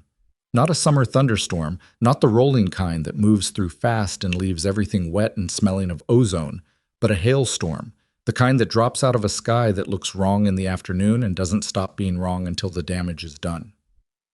Clara had been watching the northwest sky all day. She'd woken that morning with a feeling she didn't have a name for, something between unease and alertness, like a frequency she could sense without being able to hear it properly. She'd checked the towers twice before breakfast. She'd retightened the canvas shelter on Tower 3's north exposure. She'd moved her picking baskets inside the cabin. She'd checked Copper's lean-to and reinforced the side panel that had been loose for a week with 2 additional nails she should have driven weeks ago. By midday, the sky to the northwest had turned a color that wasn't quite gray and wasn't quite green, but was some third thing that experienced weather watchers recognized as a specific kind of bad. Clara stood on the upper slope at noon and looked at it for a long time. Then she went back down and drove stakes into the ground on the windward side of every tower and ran rope from stake to cedar post, not tightly but firmly. A buffer, a lean against rather than a lock in place, because rigid connections snapped and flexible ones bent. She was tying off the last rope on Tower 12 when the first hailstone hit her on the shoulder. It was small, about the size of a marble, and it hit hard enough that she felt it through her coat, which told her what she needed to know about what was coming behind it. She ran for the cabin, which was 20 yards away, and by the time she reached the door, the hail was coming in waves. Not uniformly, but in the sideways pulsing pattern of a storm that has rotational force behind it, each wave slightly different from the last in angle and intensity. She stood in the doorway and watched. She'd lived on this hillside her whole life. She'd seen hail before. But not like this. Not for this long, not this concentrated, not with this much force behind each stone. The sound on the cabin roof was constant and deafening, a sustained roar that made it impossible to think in sentences. She could only watch through the doorway as the towers disappeared intermittently behind sheets of white and then reappeared, still standing, still anchored, shuddering in the force of it but not going over. Tower 1, the one that had nearly fallen in the June wind, flexed hard to the east, and she thought for a moment it was going to go. But the rope she'd tied held the lean, and when the gust driving it eased, the tower came back to vertical and stayed there. Tower 8 lost its canvas cover, which tore free and vanished somewhere down the hill. Tower 5 took a direct hit from something. She couldn't see what, a large stone or a piece of debris carried by the wind, and the top of it cracked along one of the older stave joints. She saw the crack from 30 feet away, and her stomach dropped. If the top failed, the soil would shift and the roots of the upper planting tier would be exposed. She went back into the cabin and stood at the window and watched and could do nothing. And doing nothing was one of the hardest things she'd ever done because her whole instinct was to be out there, to be fixing whatever could be fixed while it was happening. But going out in that hail would have been genuinely stupid, and she knew it. Copper, from the lean-to, was quiet. He'd stopped moving. She could hear him breathing through the wall if she stood close enough to it. The storm lasted 40 minutes. When it stopped the way those storms stop. Not gradually, but all at once, like a door closing. One moment the roar was total, and the next it was just dripping, and the strange hollow silence of aftermath. Clara opened the cabin door and walked out into it. The hillside was covered in hailstones, some of them still whole, most of them already starting to melt in the air that had warmed quickly once the system passed. The towers were standing, all 12 of them, though Tower 5's top section was cracked and leaning, and Tower 1 had a permanent eastward tilt that the rope had kept from becoming a fall. The canvas shelter was gone from 3 towers. Several of the upper planting holes had fruit damage from direct hits. She could see berries that had been split or knocked loose, lying in the soil or on the ground below the barrels. She walked the towers slowly, one by one, and assessed. It was not nothing. She was not going to pretend it was nothing. Tower 5 needed immediate repair or the cracked top would fail in the next significant wind. Several clusters of fruit were lost. The canvas would need to be replaced. But 11 towers were structurally sound. 9 of them had fruit that was undamaged or minimally damaged. The anchor posts had held. The rope system she'd rigged that morning had done what she'd hoped it would do, given the towers something to lean into and then lean back from. She stood at the top of the slope and looked down toward the valley. Even from this elevation, she could see what the valley looked like. The lowland fields, which she could make out as flat brown-green patches from up here, were a different color now. Darker, broken-looking, the specific visual signature of crops that have been hammered into the ground. The valley floor sat lower than the hillside, lower than the ridge, lower than everything around it, which meant that water moving off the higher elevations would be moving toward it, and the hail that had hit up here had been driven by wind, which meant the valley had gotten the same wind and possibly more hail because the ridge had sheltered the upper slope slightly from the worst of the sideways force. Crowder's lowland barrels were down there. She thought about it. The lowland barrels on flat ground with no natural drainage advantage, no elevation, no slope to move water away from the base, no ridge to break the worst of the lateral force. She thought about what they looked like right now. She didn't feel good about that thought. She needed to be honest with herself about that. There was no version of thinking about Crowder's losses that was clean or decent. Those were real crops, real work, real resources, even if the person who'd put them there had spent months trying to dismantle what she'd built. She didn't celebrate it, but she did note it, with the cold practicality she'd had to develop because the alternative was sentiment she couldn't afford. The hillside had held better than the valley floor. That was not luck. That was topography, drainage, and the specific way her tower system used the slope rather than sitting on top of it like it didn't exist. She went back inside and changed out of her wet coat. Then she picked up her notebook and started writing. She rode into town the next morning, not for supplies, not for any particular errand. She rode in because she needed to see what the valley looked like from the road, and because she had a growing feeling that the storm had changed something in the arithmetic of her situation, and she needed to understand the scope of it before she did anything else. The road into Redwillow ran through the lower valley for about 2 miles before it rose to the ridge approach, and those 2 miles told her most of what she needed to know. The strawberry fields were devastated. Not every grower, the ones on slightly elevated ground or with windbreaks, had fared better. But the main lowland operations, the flat-field growers who produced the bulk of the valley's summer berry crop, had taken serious damage.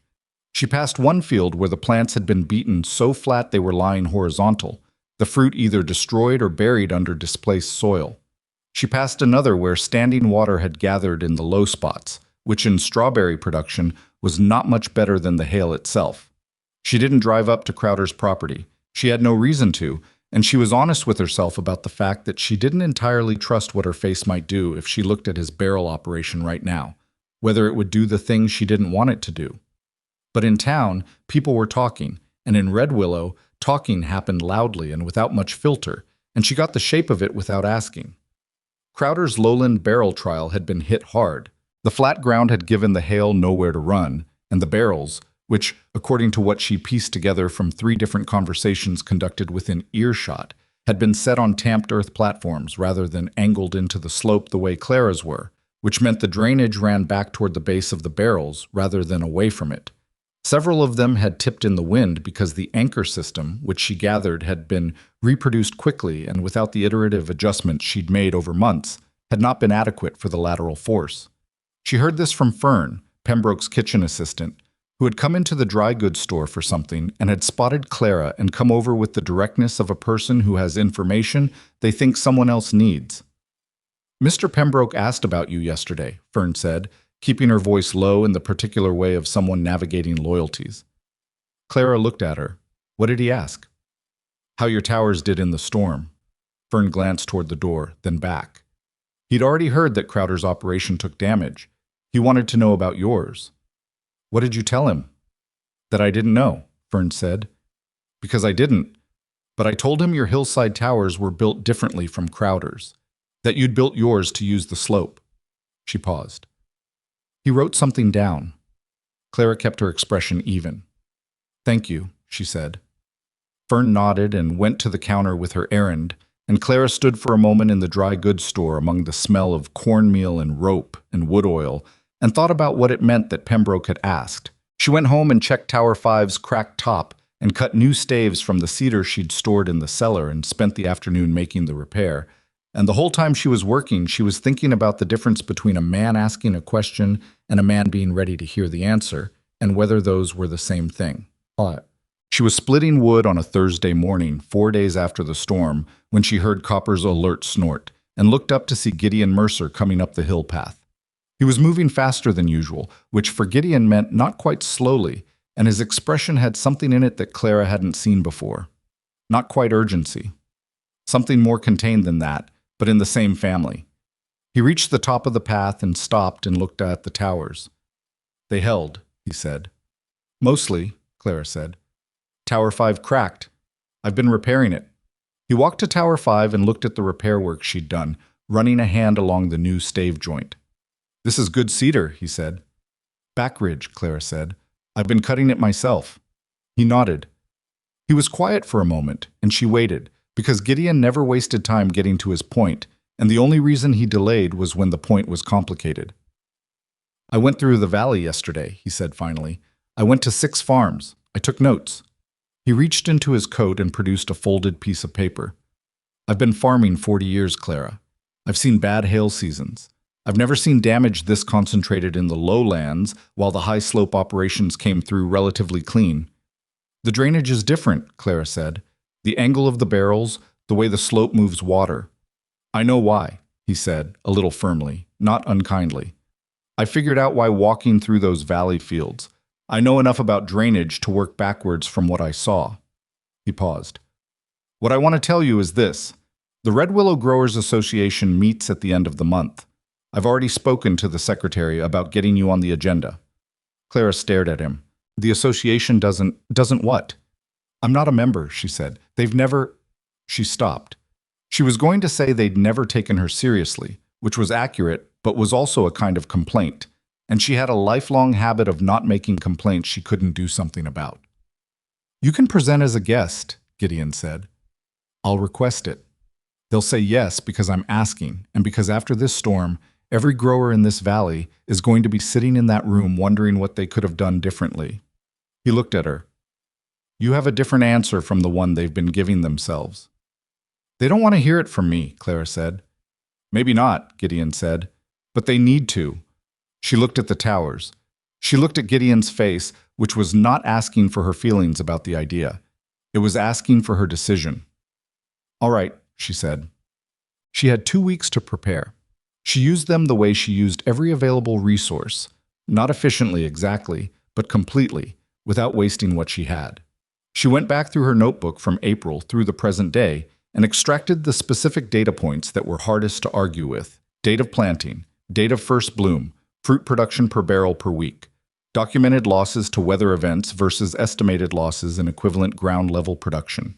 She drew diagrams of the drainage system and the anchor method, not pretty diagrams, functional ones, the kind that showed what she'd tried that had failed and what she'd changed and why. She rode out to Ruth Hadley's place twice and talked through the system with her, and those conversations helped her in a way she didn't expect.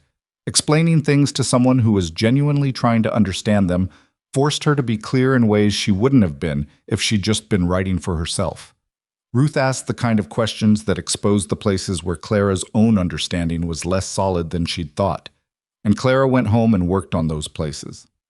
She went to see Herschel Tate, who still asked no questions but lent her his good auger again, and she spent an afternoon cutting demonstration holes into a barrel section she'd brought down from the hillside so she'd have a physical object to show rather than just diagrams.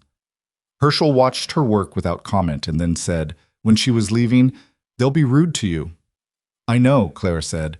"It won't mean you're wrong." "I know that too," she said. She drove home and finished the demonstration barrel and practiced what she was going to say until it stopped sounding practiced.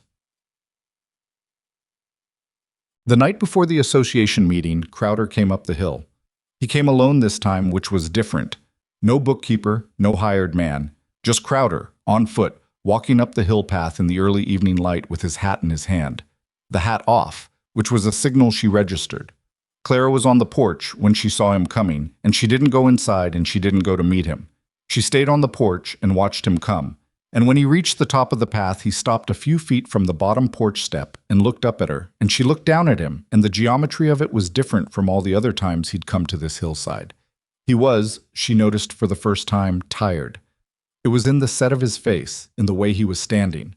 Not the aggressive uprightness he usually carried, but something that had gone slightly slack at the edges. The storm had cost him. She'd heard enough to know the general scale of it, and the scale was considerable, and the timing was bad because he'd already committed to Pembroke on volume he now couldn't reliably deliver. "I heard you're speaking at the association," he said. "Gideon asked me to," she said. Crowder nodded slowly. He turned his hat in his hands, a gesture she'd never seen from him, a fidgeting motion that didn't fit his usual deliberateness. "I want to ask you something," he said, "and I want you to hear it as a question, not as an offer." She waited. "What would it take," he said, "for you to share what you know?" Clara looked at him for a long moment. "With you," she said. Not quite a question. "With whoever needs it," he said, and something in his voice had shifted, some quality she hadn't heard from him before. It wasn't quite humility. It was the practical cousin of humility, the thing you arrive at when the alternative has become too expensive to sustain. "My lowland operation, the barrel trial. It's not going to work the way I built it. I see that now. The drainage is wrong. The anchoring is wrong. I built it to look like yours without understanding why yours works." "Yes," Clara said. "You did." "I had a man study your towers," he said. "I know you know that. But the man I sent, he wrote down the shape of what he saw. He didn't write down the reasoning." He paused. "There's a difference." Clara held herself still against the urge to say something sharp, because sharp wasn't what she needed right now, and she knew it. She needed to think. She needed to understand what this man was actually asking and what the real terms underneath the words were, because with Crowder, there were always terms underneath the words. "What would you do?" she asked carefully. "With what I know." He seemed to consider the question honestly, which was something she hadn't expected from him. "I don't know yet," he said. That's the honest answer. 6 months ago I had a plan, and the plan was specific, and the storm has made it not viable. I'm standing on a hillside I should have taken more seriously a year ago, and I'm asking a question I should have asked instead of what I did ask. He met her eyes. "I'm not going to pretend that changes what I did." "No," Clara said, "it doesn't." She looked at him for a few more seconds. "Come to the meeting tomorrow," she said. "Sit in the back if you want. Listen to what I say. After that, we can talk about what happens next." Crowder held her gaze. He nodded once. "All right," he said. He put his hat back on and went down the hill. Clara stood on the porch in the cooling evening air and understood that something had just changed in the shape of things, though she couldn't yet tell in which direction the change was going to run. She went inside and reviewed her notes one more time. The Redwillow Growers Association met in the large room above the grain mill on the last Saturday of the month, and Clara arrived early enough to set up her demonstration barrel and her diagrams at the front of the room before anyone else came in, because she had learned enough about entrances to know that setting up, while people were watching you set up, was a different experience than having everything ready when they walked through the door. Gideon arrived 20 minutes before the meeting started. He looked at her setup, the barrel section, the cross-section diagram, the notebook open to the production records, and said nothing, which she had come to understand meant he approved. The room filled up gradually. Clara knew most of the people who came in. She knew them the way you know people in a town you've lived in all your life. Not intimately, but layered, the way a place accumulates in you over time. She knew which ones had laughed at the barrel towers in April, and which ones had been quietly curious, and which ones had avoided looking at her directly since the Highcrest contract came and went. She knew Buddy Crane, who came in and took a center seat and nodded at her with the particular nod of a man who is revising his understanding of a situation and hasn't quite finished the revision. Ruth Hadley came in and sat near the back, nodding at Clara once. Beside her was a man Clara recognized as Ruth's neighbor, the one who'd come asking questions about the drainage method. 2 rows in front of them, a family Clara knew only slightly, the Alderman family, hillside farmers from the North Road, sat together with an attention about them that suggested they had a specific reason for coming rather than just the general one. Crowder came in last, just before the meeting was called to order, and took a seat near the back wall the way she'd suggested. He was alone. He kept his hat on his knee and his face neutral, and Clara noted his presence and looked away. The association president, a large, deliberate man named Voss, who ran a cattle and grain operation and had about as much interest in strawberries as he had in naval warfare, called the meeting to order and went through the regular business, which took longer than it should have because it always did. Loss reports from the storm, supply discussions, a complaint about the road from the East Mill that had been in progress for 3 meetings already and showed no signs of resolution. Then Voss looked at his papers and said, with the slight awkwardness of a man introducing something he isn't sure belongs on his agenda, "We have a guest presentation from Miss Clara Vance at the invitation of Gideon Mercer on the subject of her farming operation. Miss Vance." She stood up. The room was not exactly hostile. It was something more complicated than hostile. It was the particular mixture of skepticism and exhausted curiosity that you get from a room full of people who have just survived a bad storm and are therefore willing to listen to something they wouldn't have listened to 3 weeks ago, but who are not yet willing to admit that they're willing. She didn't try to charm them. She didn't apologize for the brevity of the demonstration or explain how nervous she wasn't. She just started talking, the way she would have talked to Ruth Hadley on a Saturday morning. Directly, specifically, because the specifics were the point. She talked about the drainage. She showed the cross-section of the barrel and explained the gravel layer and the drainage holes and how the angle of the barrel relative to the slope determined how fast water moved away from the root system after rain. She talked about what happened when that drainage failed, the Tower 7 fungal problem, the Tower 2 light issue, and what she'd done to correct each failure. She talked about the anchor system and the rope buffer she'd added the morning of the hailstorm, and she watched the room's attention sharpen when she described that, because every person in that room had spent the storm doing something, and most of them had lost something anyway. And the idea that a specific thing done that morning had made a specific difference was the kind of information they could actually use. She talked about the soil mixture. She talked about the hillside's natural drainage advantage, and why the elevation mattered not just for the water movement, but for the temperature differential. The upper slope cooled faster at night, which was better for berry development, and drained faster after rain, which reduced the standing moisture that encouraged the fungal problem she'd had to fight all season. She didn't talk about Crowder. She didn't talk about the High Crest contract. She didn't talk about anyone who'd laughed at her, or dismissed her, or called her the barrel girl. None of that was information the room could use. What the room could use was the drainage angle, the anchor method, the soil ratio, and the specific decisions she'd made and changed and made again over the course of one long season of getting things wrong and right and wrong again. She talked for 30 minutes. When she stopped, the room was quiet in a way that was different from the quiet at the beginning. It was the quiet of people doing arithmetic in their heads. Buddy Crane raised his hand. "The hillside elevation," he said. "Is that the reason for the drainage difference, or is it the barrel angle, or both?" "Both," Clara said, "separately and together. The barrel angle works on flat ground with modifications, but the natural slope gives you drainage you don't have to engineer. If you're on flat ground, you need to build more into the barrel itself." "I've got a flat field and a sloped field," Buddy said. He paused. "I put the flat field into corn this year. Been thinking about next year." Clara looked at him. He was not apologizing. She didn't expect him to apologize. He was asking a practical question, and that was, she decided, enough. She answered it. 2 more people asked questions. Then a third, a woman from the North Ridge whose name Clara didn't know, who asked about the cedar sourcing and whether the post gauge mattered at the specific hillside angles Clara was describing. Gideon stood up after the third question.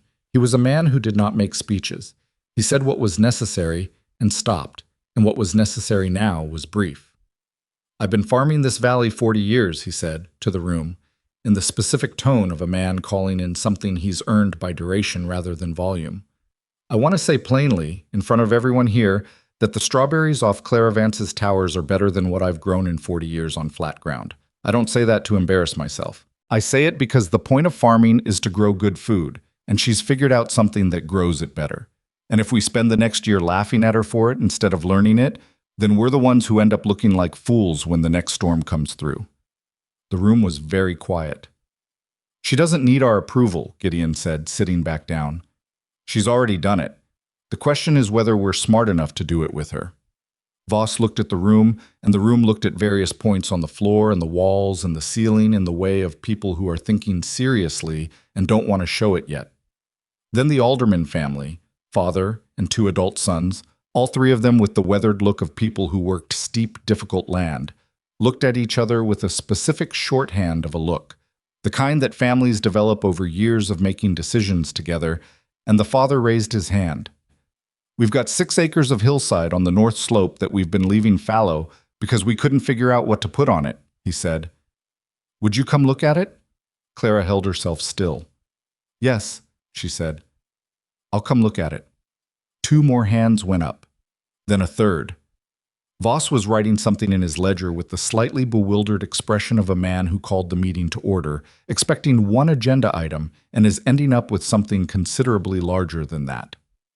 Clara stood at the front of the room with the demonstration barrel section and the diagrams and the notebook that had been open since she arrived, and she watched the room shift around her, watched the shape of what was possible change in real time, and she felt something she had not felt in a very long time. Not safe, not done, not certain about what came next, but like herself. Completely, uncomplicatedly like herself. The woman who refused to disappear from a hillside that the whole valley had decided was worthless, who had farmed upward when farming outward wasn't possible, who had made the wrong look right through sheer refusal to stop correcting it. After the formal meeting ended, people came to the front of the room and asked questions, one by one, and she answered them. It took another hour. At some point, someone produced coffee from the back of the room, and she drank it without tasting it, still talking, still answering, because the questions were the right kind of questions, and she had the answers. Near the end, when the room had mostly cleared, she looked to the back wall. Crowder was still there. He was sitting with his hat on his knee the way he'd sat at the beginning, but his expression was different now. The managed patience was gone, replaced by something more complicated, something she didn't have a word for and didn't try to find one. He met her eyes. She held them for a moment. Then someone asked her another question about anchor depths on loose limestone substrate, and she turned back to answer it, because that was the work, and the work didn't wait for resolutions to settle themselves. She answered the question. She answered 2 more after that. Outside the mill window, the late afternoon light was turning the valley gold. The same valley that had spent one bad season being turned against her, piece by a patient man with money and influence and the conviction that he was the natural order of things. The valley looked the same as it always had. But in the room above the mill, something had changed. She could feel it in the way people were shaking her hand on the way out. Not the polite handshake of social obligation, but the particular grip of people who have made a decision and are letting you know with their hands before they're ready to say it out loud. She shook every one of them. She thanked Gideon, who received the thanks with a brief nod, and walked out, because Gideon had done what he came to do and didn't need ceremony about it. She walked out of the mill into the early evening, with her demonstration barrel under one arm and the notebook under the other, and she found Copper at the hitching post outside, looking at the street with his habitual expression of mild disapproval for everything he was being asked to observe. She loaded the barrel into the wagon, untied Copper, and drove home. She had a lot of work to do tomorrow. She always had a lot of work to do tomorrow. That, she had come to understand over the course of one long hard season, was not a burden. That was the point. The Alderman family came on a Wednesday. All 3 of them, the father, whose name was Walt, and his 2 sons, Ned and Carl, arrived at Clara's gate just after 7 in the morning, which told her something about how seriously they were taking this. People who come at 7 in the morning have already been awake thinking about it for a while. Walt Alderman was a quiet man with large hands and the permanent squint of someone who has spent decades reading weather from an open hillside. He walked Clara's towers without saying much, the way Gideon had done on his first visit, but where Gideon's silence had been evaluative, Walt's was absorptive. He was taking in everything, filing it, cross-referencing it against his own 6 fallow acres without telling her what conclusions he was reaching. Ned, the older son, asked the practical questions. Anchor depth, cedar gauge, the exact ratio of gravel to soil in the drainage layer. He had a small notebook of his own, which Clara noticed and approved of without saying so. Carl, the younger one, didn't ask anything for the first hour. He just looked. Then, when they were standing at Tower 12, the uppermost tower, the one with the best southern exposure, the one that had outproduced everything else all season, he said, "What's the hardest part?"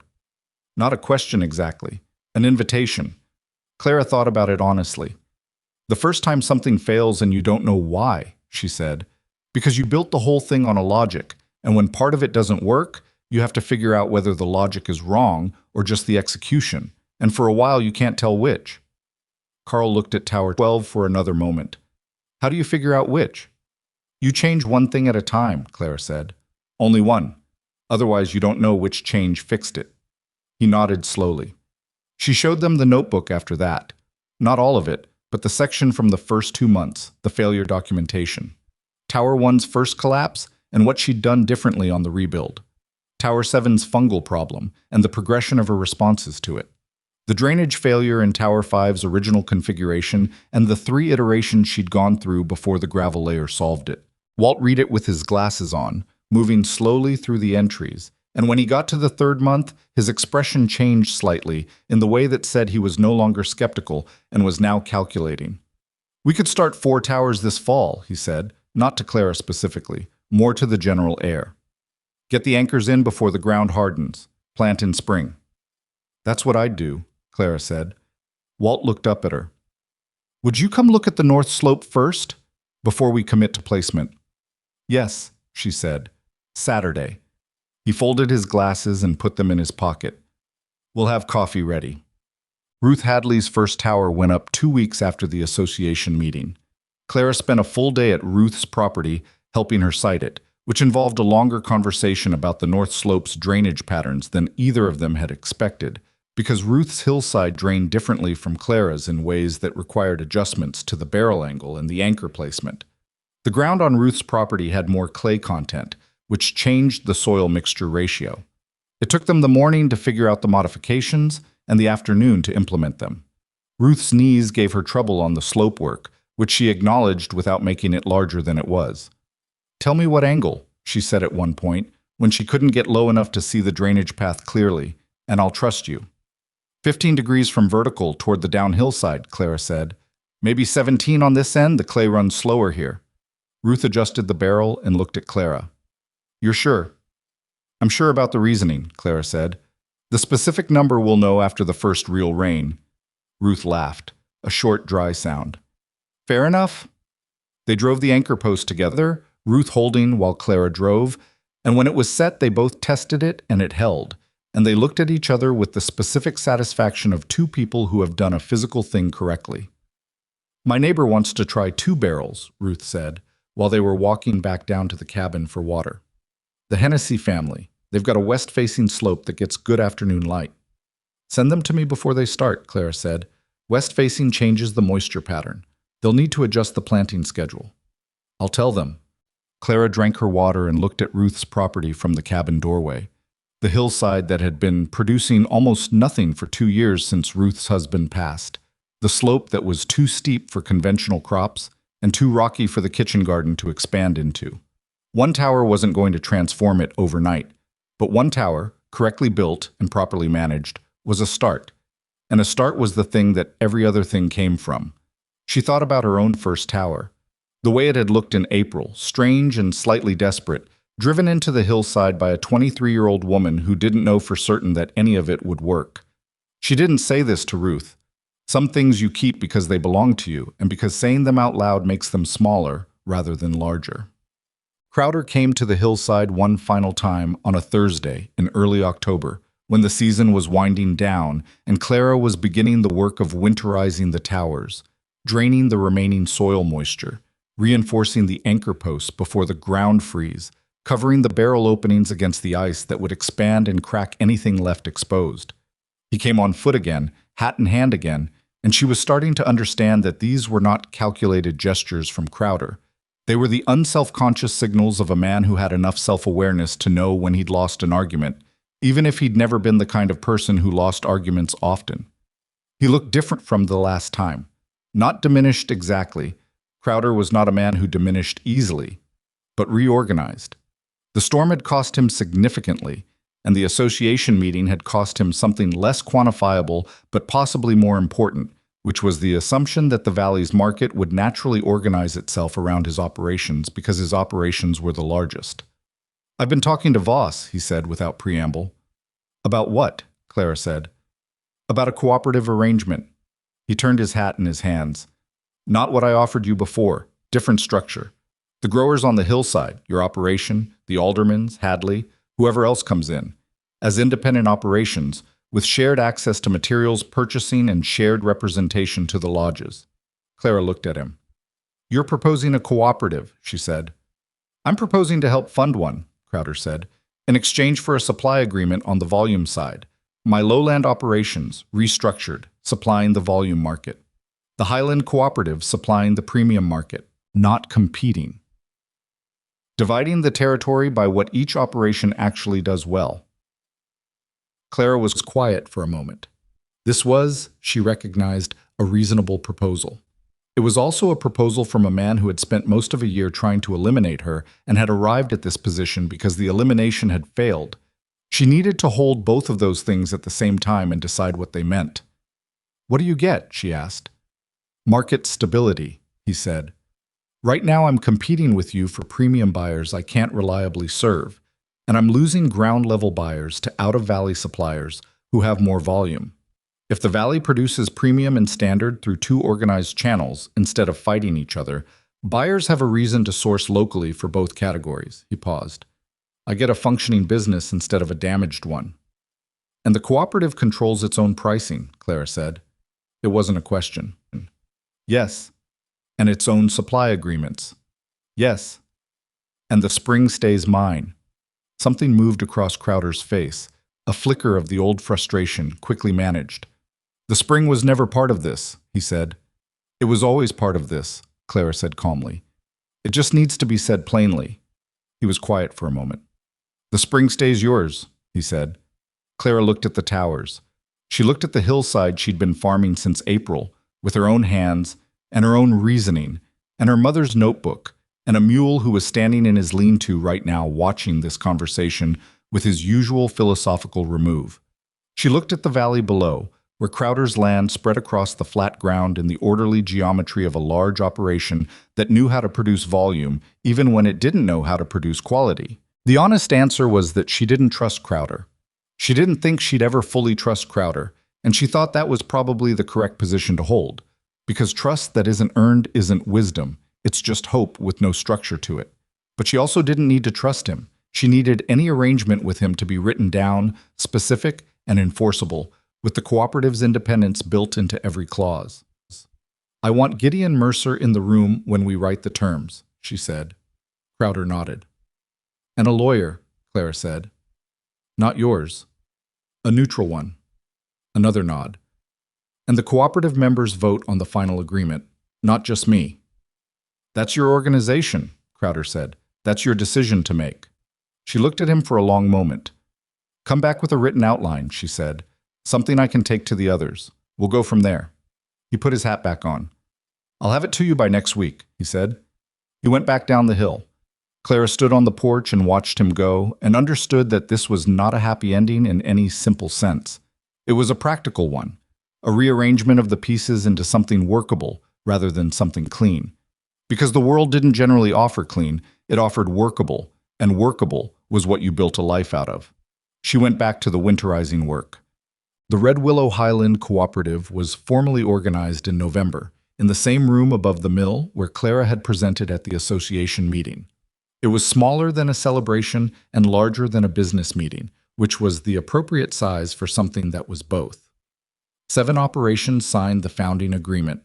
Clara's farm, the Alderman's North Slope property, Ruth Hadley, the Hennessy family from the west-facing slope, a family named Pruitt, who had been farming a rocky southeast ridge with difficulty for 12 years, and 2 other small hillside operators Clara had met through the cascade of introductions that had started with that first Saturday visit from Ruth, and hadn't really stopped since.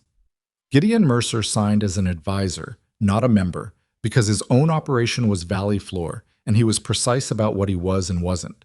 But he was there, which mattered in the specific way that Gideon's presence always mattered. Not loudly, just solidly, like a well-set post.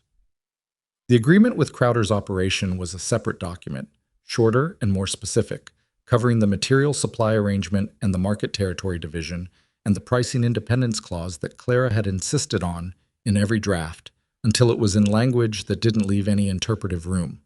The neutral lawyer, a woman named Birch, who came from the county seat and had no prior relationship with anyone in the room, read the whole thing aloud before anyone signed it, which took a long time and which Clara insisted on, because she had learned the hard way that documents said in the room and documents written on the page were not always the same document.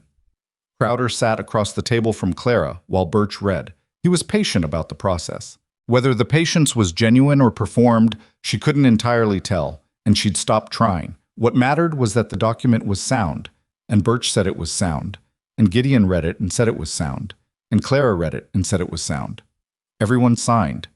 Crowder shook her hand afterward, and she shook his, and neither of them said anything about the year they'd just come through, because there wasn't a version of that conversation that was useful, and neither of them was in the habit of conversations that weren't useful. He left first. Clara stayed and helped fold up the chairs. Pembroke sent a letter the week after the cooperative was formally organized. He'd heard about it, through Gideon, Clara assumed, or possibly through Fern, who had a more active social life than her quiet demeanor suggested. The letter was brief. He noted that the lodge had an existing supply arrangement with another provider, but that the arrangement was scheduled for review in the spring. He noted that the cooperative structure, with multiple highland farms under shared quality standards, addressed the reliability concern that had been his primary reservation about a single operation supply agreement.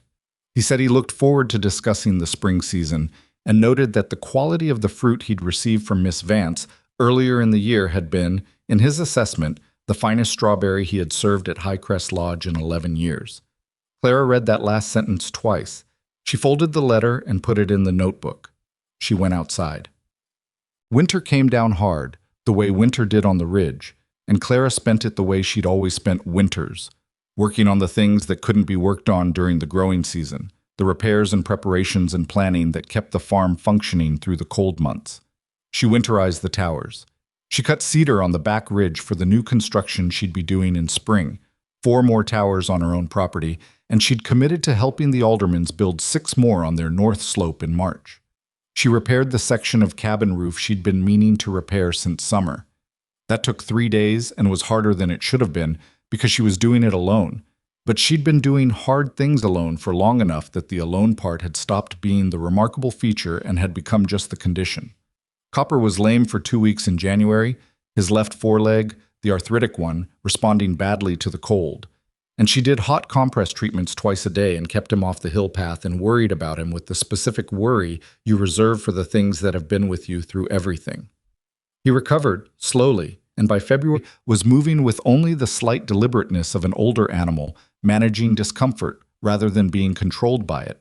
She wrote to the catalog company about new strawberry crowns for the expanded towers and spent an evening doing the arithmetic on soil mixture quantities, which was more complicated now that she was planning for the cooperative members' operations alongside her own and needed to calculate batch sizes that could be prepared efficiently and transported without degrading. She went to Ruth Hadley's place twice through the winter, once to check on the single tower they'd built in fall, and once to plan the 2 additional towers they'd agreed on for spring. Ruth made coffee both times, and they sat at Ruth's kitchen table and talked about drainage angles and soil ratios and the specific moisture management challenges of a clay-heavy northwest-facing slope.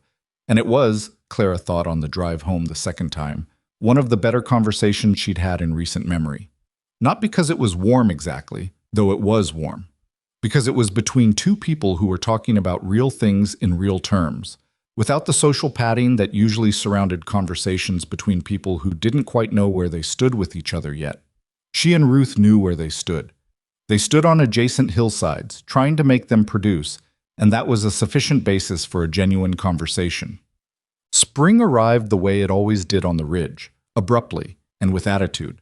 1 week the ground was still hard and the trees were bare and the cold had a personal quality to it. And then something shifted, and within 4 days the soil was workable, and the first leaves were showing on the scrub at the ridgeline, and Copper was moving with more enthusiasm than he'd shown since October. Clara started the new anchor post the first week of March.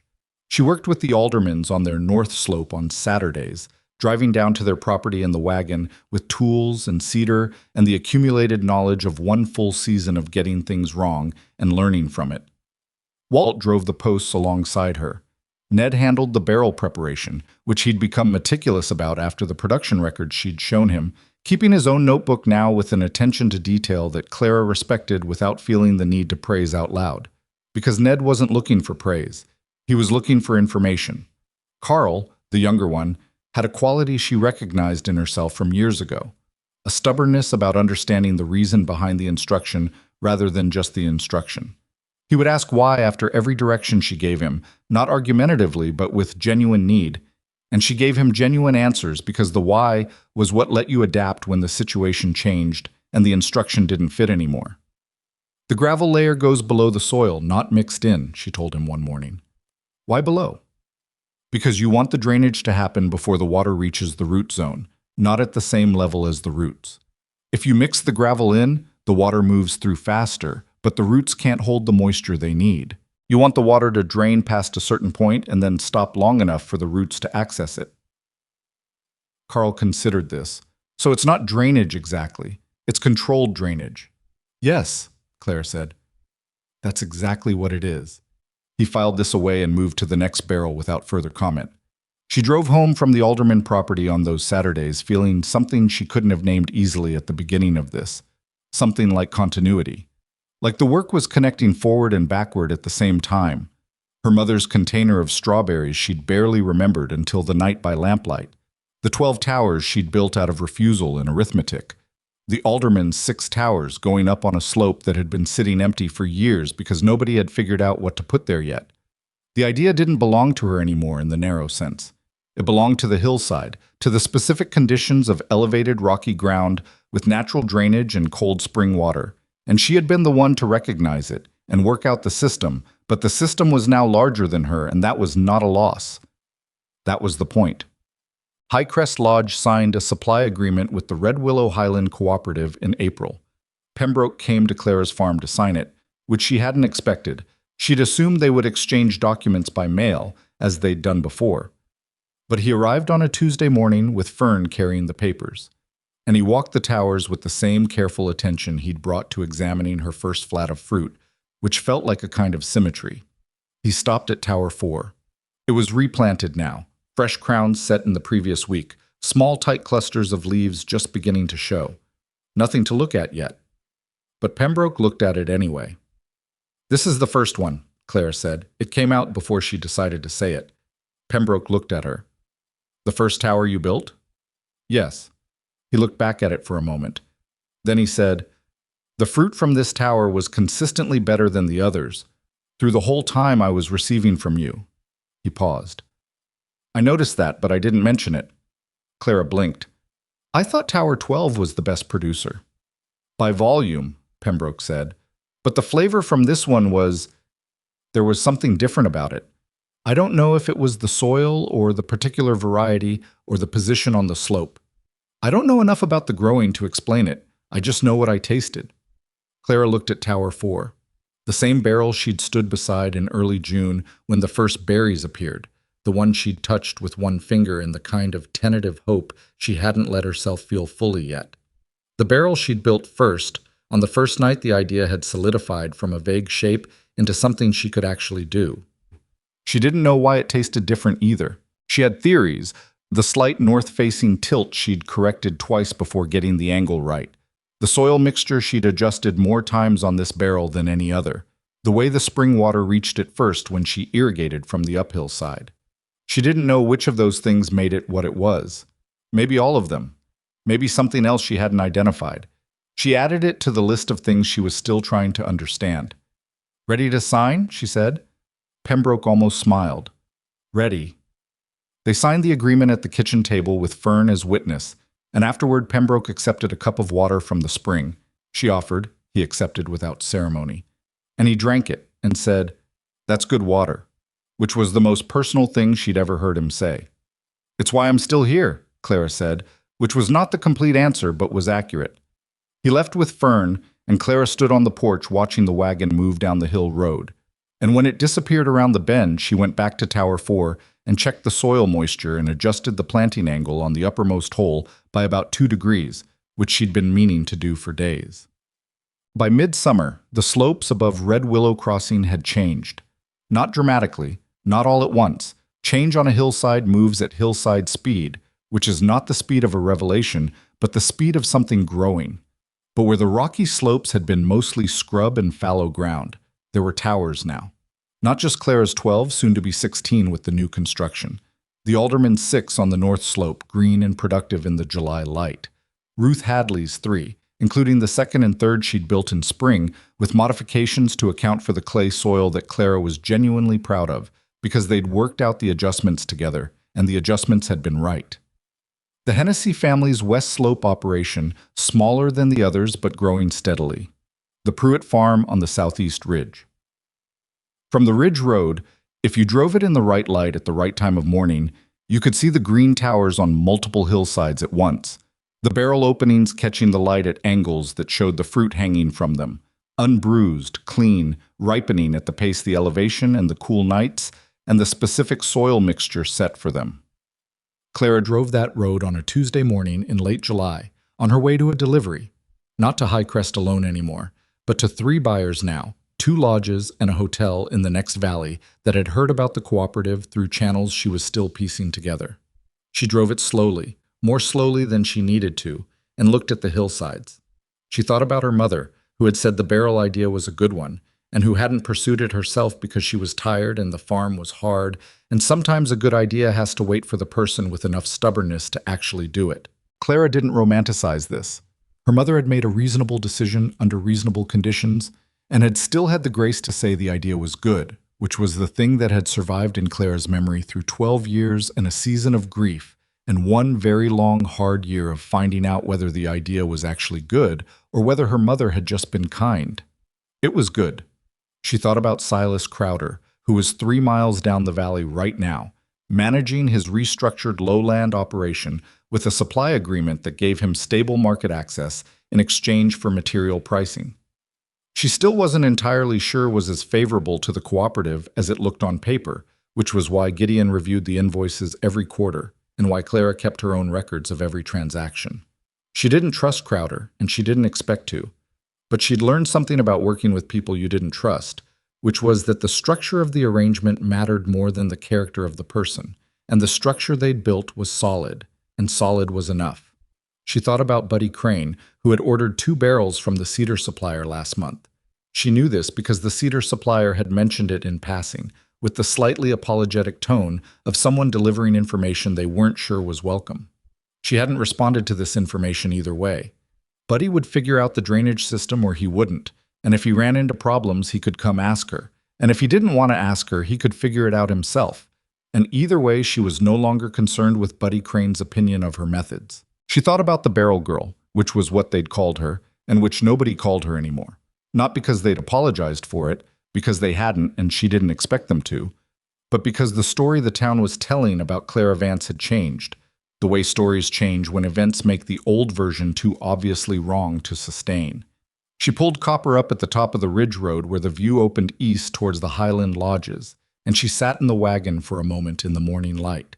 The valley below was green and large and complicated, the way everything worth understanding is complicated. It had almost defeated her, not through malice exactly, but through the specific indifference of the world to people who don't have what they need yet. Money, connections, established reputation, the kind of history that makes strangers extend you credit before you've earned it.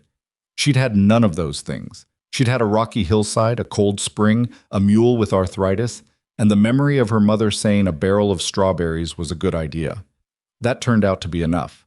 Not because the world had become fair, the world was still the world. Crowder was still Crowder. Buddy Crane still had opinions. Cedar was still harder to source than it should be. Tower 5's repaired stave was something she checked every week because she'd never fully trusted it after the hailstorm. Things didn't resolve into ease. They resolved into something more complicated than ease, something that had effort built permanently into it, which was fine because she'd never been looking for ease. What she'd been looking for was something she was still figuring out how to name. Not success exactly, though the farm was no longer in danger and the taxes were paid and there was money in the account that hadn't been there a year ago. Not respect exactly, though people in Redwillow Crossing spoke to her differently now, with the specific attention they gave to someone who had demonstrated something real. It was more like being taken at the size she actually was, not made smaller so other people were more comfortable, not required to apologize for the work she'd done, or the way she'd done it, or the particular body she'd done it in. Not having to perform uncertainty, she didn't feel to reassure people who needed her to be uncertain, just the size she was, on a hillside that was steep and rocky and cold and drained well. When you understood how to use the slope, which was a thing she understood now, had worked out over one long hard season, and which she would spend the rest of her farming life continuing to refine. She picked up the reins.